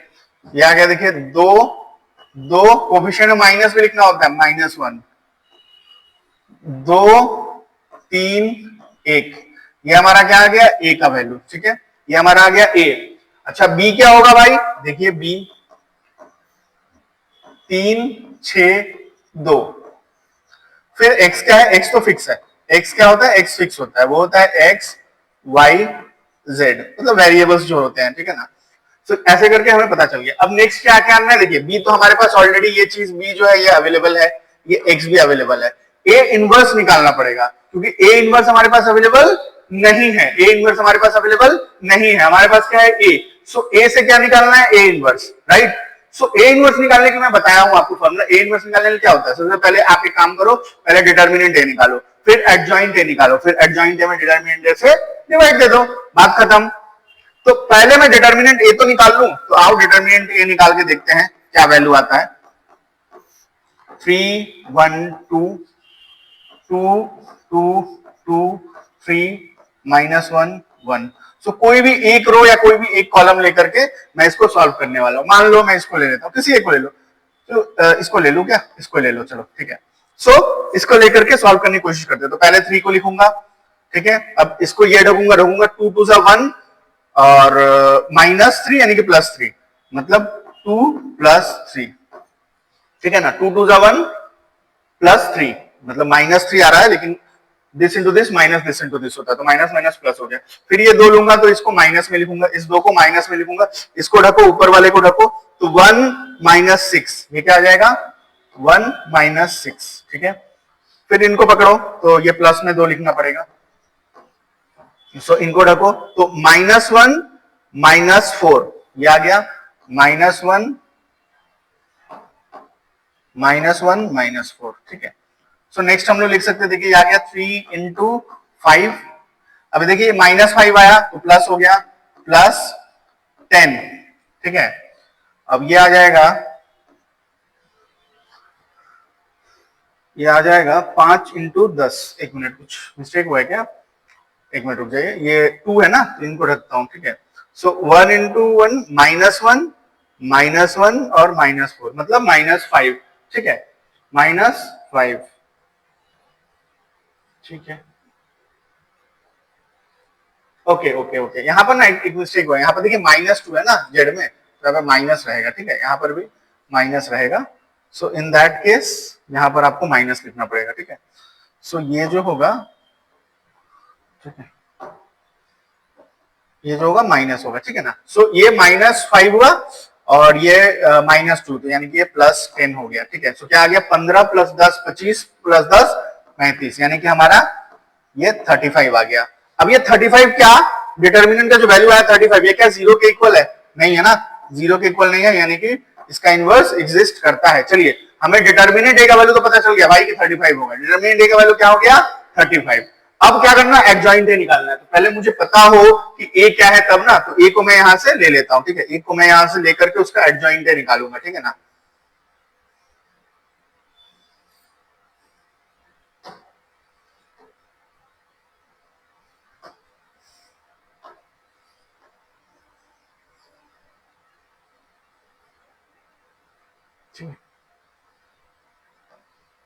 चलिए, तो ये मेरा ए है, इसको मैंने कर लिया कॉपी, ठीक है। अब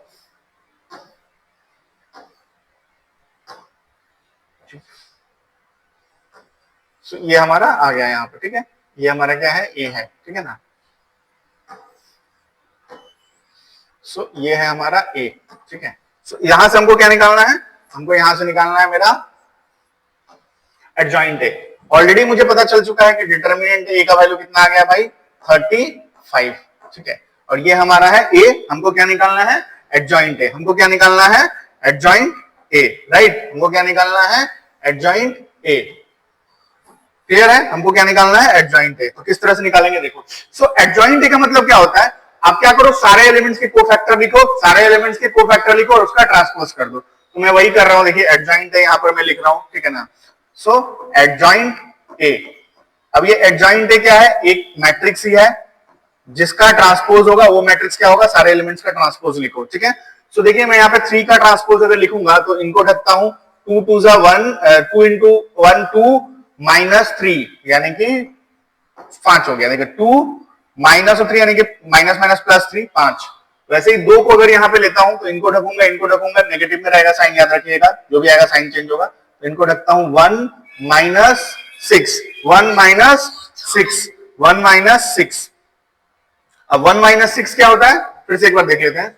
इनको ढकता हूं, ये आ गया, देखिए 1 × 1 1 -6 यानी कि -5, बट यहां पर साइन चूंकि चेंज होगा इसलिए 5, ठीक है। अब इनको पकड़ता हूं,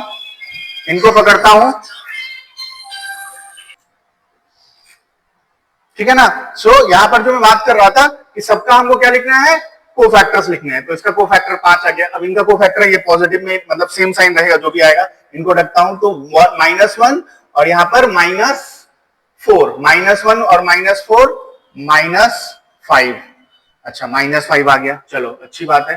5 5 -5 कितना अच्छा आ रहा है ना, देख करके मेरे को लग रहा है कि शायद कुछ बाहर वगैरह आ जाएगा।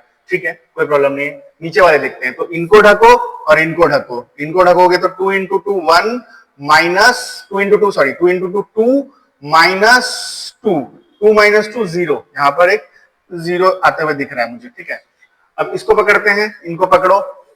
सो इनको ढको 3 इंटू 3 3 इनको ढकता हूं ना, सॉरी 3 इंटू 1 3 प्लस 4 3 प्लस 4 7। ठीक है, इनका देखता हूं। अच्छा, सबका साइन देखना पड़ेगा, ये प्लस है, ये माइनस है, ये प्लस है, इसका तो फर्क नहीं पड़ता है, ये माइनस ये प्लस। अब इसका साइन बदलने वाला है, जो 3 है उसका साइन बदलने वाला है, जो भी आएगा। तो इनको ढका तो -3 और -4 -3 -4 -7 माइनस प्लस -7 यानी कि +7। ठीक है ना, +7 आ जाएगा। ठीक है, कोई परेशानी? फिर से देख लो, इनको ढकोगे साइन बदलने वाला है, तो 3 इंटू -3 और -4 -7 यानी कि +7। वैसे ही 2 को लेकर के देखते हैं, तो इनको ढको 6 प्लस 4 10। साइन चेंज होगा? नहीं होगा, 10। ठीक है ना। अच्छा, आगे बढ़ते हैं। फिर ये आ गया 5। ठीक है ना। अच्छा, इनका देखते हैं, इसको ढको और इसको ढको, तो 3 इंटू 3 9 प्लस 2 11 9 प्लस 2 11। ठीक है, प्लस माइनस प्लस ये माइनस यानी कि साइन चेंज होगा माइनस। ठीक है, 1 का देखते हैं, इनको ढको 3 2 6 -6 -2 यानी कि 4। साइन चेंज होगा कि नहीं होगा? देखो 3 इंटू 3 होता है ऑब्वियसली, ये जो होता है ये इवन प्लेस होता है, मतलब इवन प्लेस होता है, तो साइन चेंज नहीं होगा। ठीक है, तो यहां तक किसी को कोई प्रॉब्लम है तो बताओ मुझे। नहीं है ना प्रॉब्लम? नहीं है तो चलो आगे बढ़ते हैं। फिर तो ये मेरा हो गया एडजॉइंट ए। ठीक है, अब एडजॉइंट ए आ गया, मैंने पहले बोला था एडजॉइंट ए आ गया तो ट्रांसपोज तो कर लो भाई, ट्रांसपोज तो करना पड़ेगा ना। ट्रांसपोज का मतलब रो को कॉलम बदल लो और कॉलम को रो में। तो आ गया देखो 5 5 -5। ठीक है, 0 7 7 10 -11 4। ये हमारा क्या आ गया? Adjoint A. तो एडजॉइंट ए आ गया, डिटर्मिनेंट का वैल्यू आ गया, तो ए इनवर्स निकाल सकता हूं। तो ए इनवर्स क्या होता है? देखो, A inverse equals to adjoint A by determinant A. लिख दो भाई, तो adjoint A by determinant A. तो एडजॉइंट ए आ चुका है। ठीक है, तो ये आ गया देखो 1/35, यहाँ पर लिख देता हूँ 1/35 और यहाँ पर जो भी वैल्यू आया है उसको लिख देता हूँ। ठीक है, ये क्या आया देखो 5 0 10 5 7 -11। ठीक है, -11 -5 7 4। ये हमारा क्या आ चुका है? ये हमारा आ चुका है ए इनवर्स का वैल्यू। ठीक है, अब हमें क्या निकालना? हमें ए इनवर्स तक नहीं निकालना था, मुझे क्या निकालना था? मेन तो एक्स का वैल्यू निकालना था ना, मुझे मेन क्या निकालना था? एक्स का वैल्यू निकालना था, राइट। सो एक्स का वैल्यू निकालना है तो उसके लिए एक काम करना होगा, हम लोग को एक छोटा सा काम करना होगा। ठीक है, इसको पकड़ के लेके चलना पड़ेगा। ठीक है, रुक जाइए। ठीक है, कोई दिक्कत नहीं, इसको मैं अभी फिलहाल कॉपी करके रखता हूं। ठीक है, सो मुझे क्या करना है? मुझे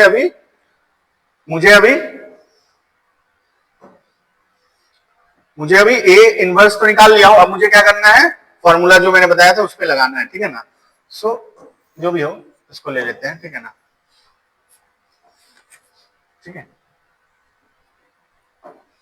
सो फिलहाल मेरे को जो मिला है मैं दिखा दे रहा हूं। ये हमारा क्या आया हुआ है? ये जो भी चीज आया हुआ है ये हमारा क्या है? ये हमारा है ए इनवर्स। ठीक है, ये हमारा है ए इनवर्स। ठीक है, मुझे फॉर्मूला पता है क्या कि भाई x इक्वल्स टू क्या होता है? A inverse b. A inverse b, right. तो यहाँ पे मैं जो ए इनवर्स है उसको लिख देता हूं, पहले x का वैल्यू भी लिख देता हूं। ये आ गया देखो x y z, और यहां पर जो ए इनवर्स है वो भी लिख देता हूं 1/35।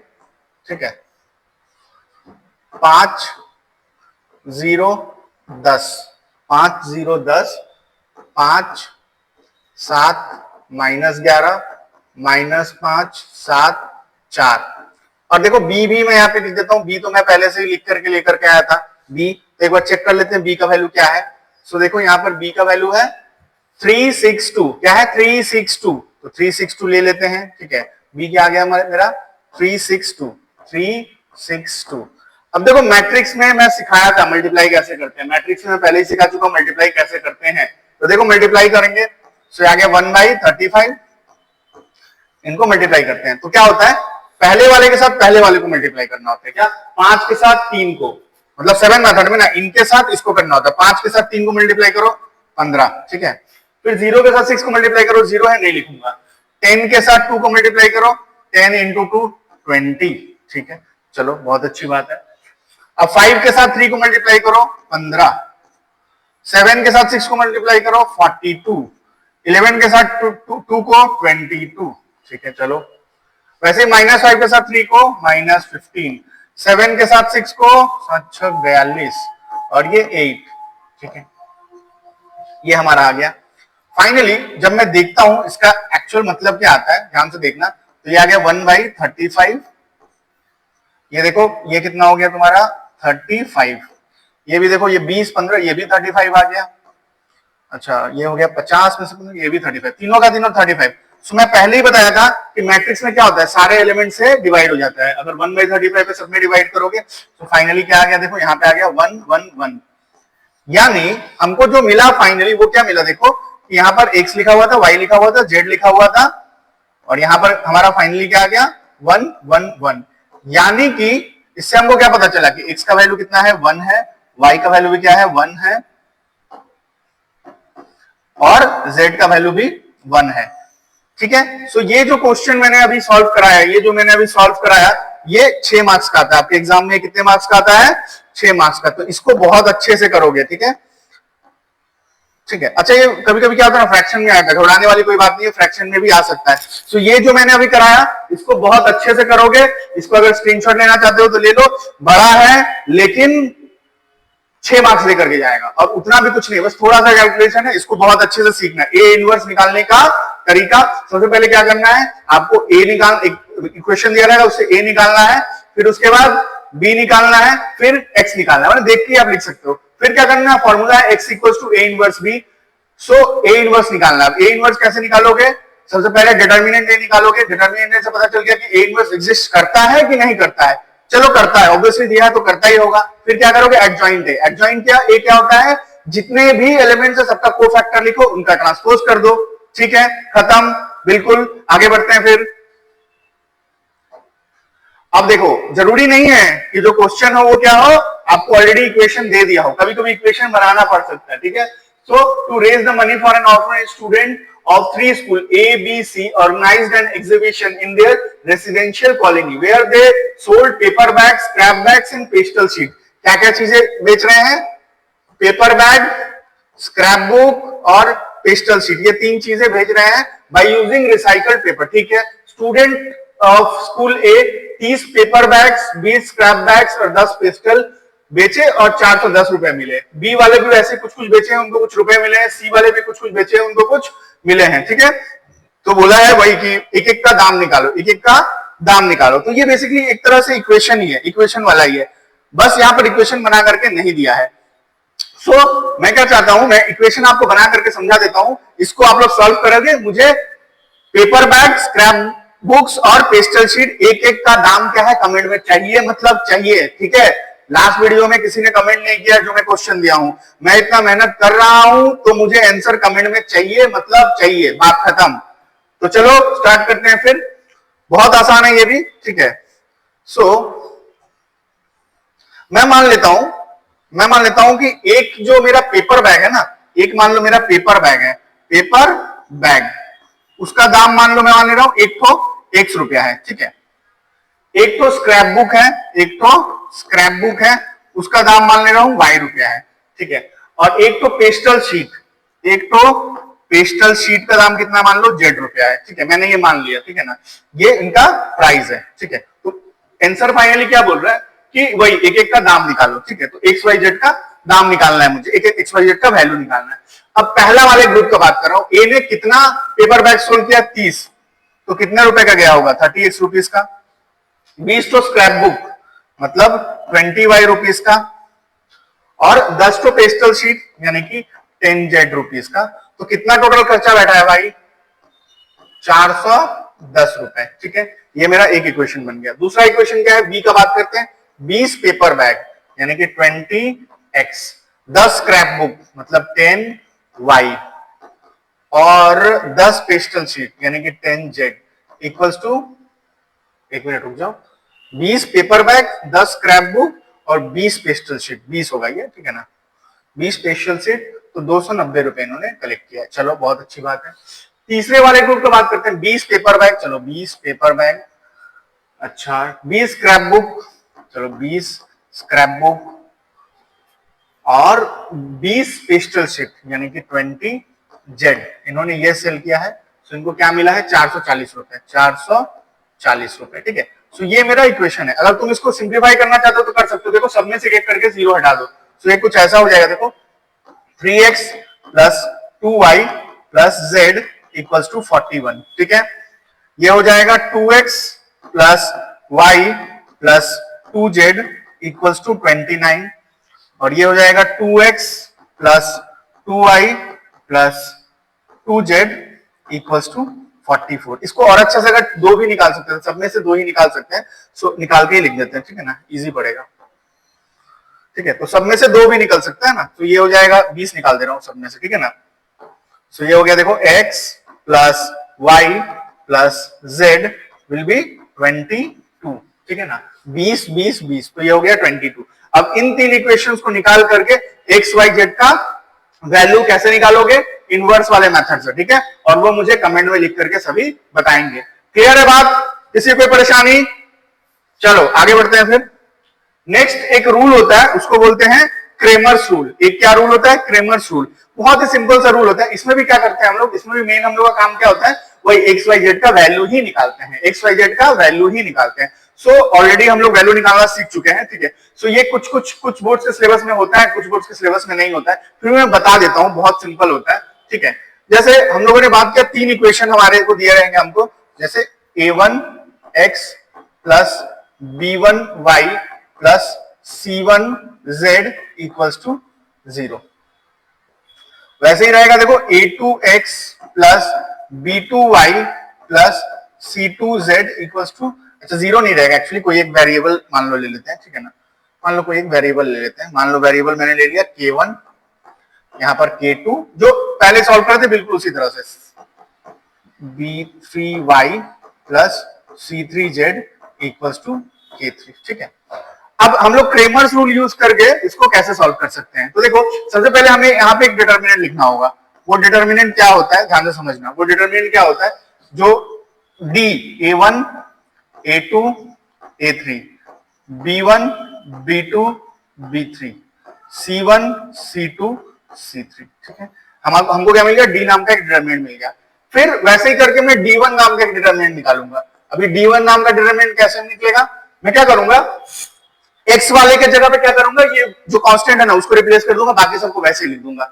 सो ये हो गया, देखो k1 k2 k3 और बाकी सब ऐसा ही होगा, b1 b2 b3, ठीक है ना। एक मिनट रुक जाओ, दिख रहा है, हाँ ठीक है, ओके। सो और यहां पर हो जाएगा, फिर देखो c1 c2 c3। सो ये मेरा हो गया d1। d1 में मैंने क्या किया, बस x वाले जो कोएफिशिएंट है ना उनको वेरिएबल कांस्टेंट से बदल दिया है। वैसे मैं d2 भी निकाल लूंगा, d2 में क्या होगा, y वाले को बदलूंगा, मतलब x वाला वैसे ही रहेगा, a1 a2 a3, y वाला बस बदल जाएगा, k1 k2 k3 और ये c1 c2 c3। वैसे ही मैं d3 निकालूंगा। अब d3 में क्या करूंगा, x वाला कोएफिशिएंट वैसे का वैसे ही रह जाएगा, y वाला कोएफिशिएंट वैसे का वैसे ही रह जाएगा और z वाले को बस बदल दूंगा। z वाले को बदल दूंगा मतलब ये हो जाएगा, जो कांस्टेंट दिया हुआ था हमको वो हुआ। करके फायदा क्या हुआ, करके फायदा ये हुआ कि देखो d1 का कुछ वैल्यू आएगा ना, d का कुछ वैल्यू आएगा, d1 का सॉल्व करके कुछ वैल्यू आएगा, d2 का वैल्यू आएगा, d3 का वैल्यू आएगा। अब इन वैल्यू को यूज करके मैं x का और y का और z का वैल्यू निकाल सकता हूं, क्योंकि यहां से मुझे पता होता है कि x इक्वल्स टू क्या होता है, पता है, d1 बाई d। क्या होता है, d1 बाई d, मतलब d1 का कुछ वैल्यू आएगा और d का कुछ वैल्यू आएगा, डिवाइड करोगे x का निकल जाएगा। वैसे अगर y निकालना है तो क्या होगा, d2 बाई d, राइट। वैसे अगर z निकालना है तो क्या होगा, d3 बाई d। सो ये भी एक मेथड है, बट ऑब्वियसली बहुत लेंदी थोड़ा हो जाता है। क्यों? बिकॉज क्या सब डिटरमिनेंट का 3 बार वैल्यू निकालो, ठीक है। सो एग्जाम में वैसे आपको बोल देगा, अगर मैट्रिक्स मेथड बोलता है तो वैसे करके सॉल्व करना है, अगर क्रेमर्स रूल बोलता है ऐसे। सो मैट्रिक्स मेथड जनरली पूछता है, 6 मार्क्स का आता है, बहुत ही अच्छे से सीखना, ठीक है। सो उम्मीद करता हूं आपको हर चीज बहुत अच्छे से समझ में आया होगा। इसी के साथ आज की क्लास को मैं खत्म करता हूं। प्रॉमिस करता हूं कि नेक्स्ट डे आपके लिए एक नया चैप्टर लेकर के आऊंगा, उसमें चीजों को और अच्छे से समझाई जाएगी। तब तक के लिए थैंक यू वेरी मच। इस चैनल को सब्सक्राइब जरूर करिएगा, इस तरह का डाउट को कमेंट करिएगा, मेरा क्लास कैसे लगेगा वो भी मुझे बताइएगा, लाइक भी करिएगा। Thank you, bye.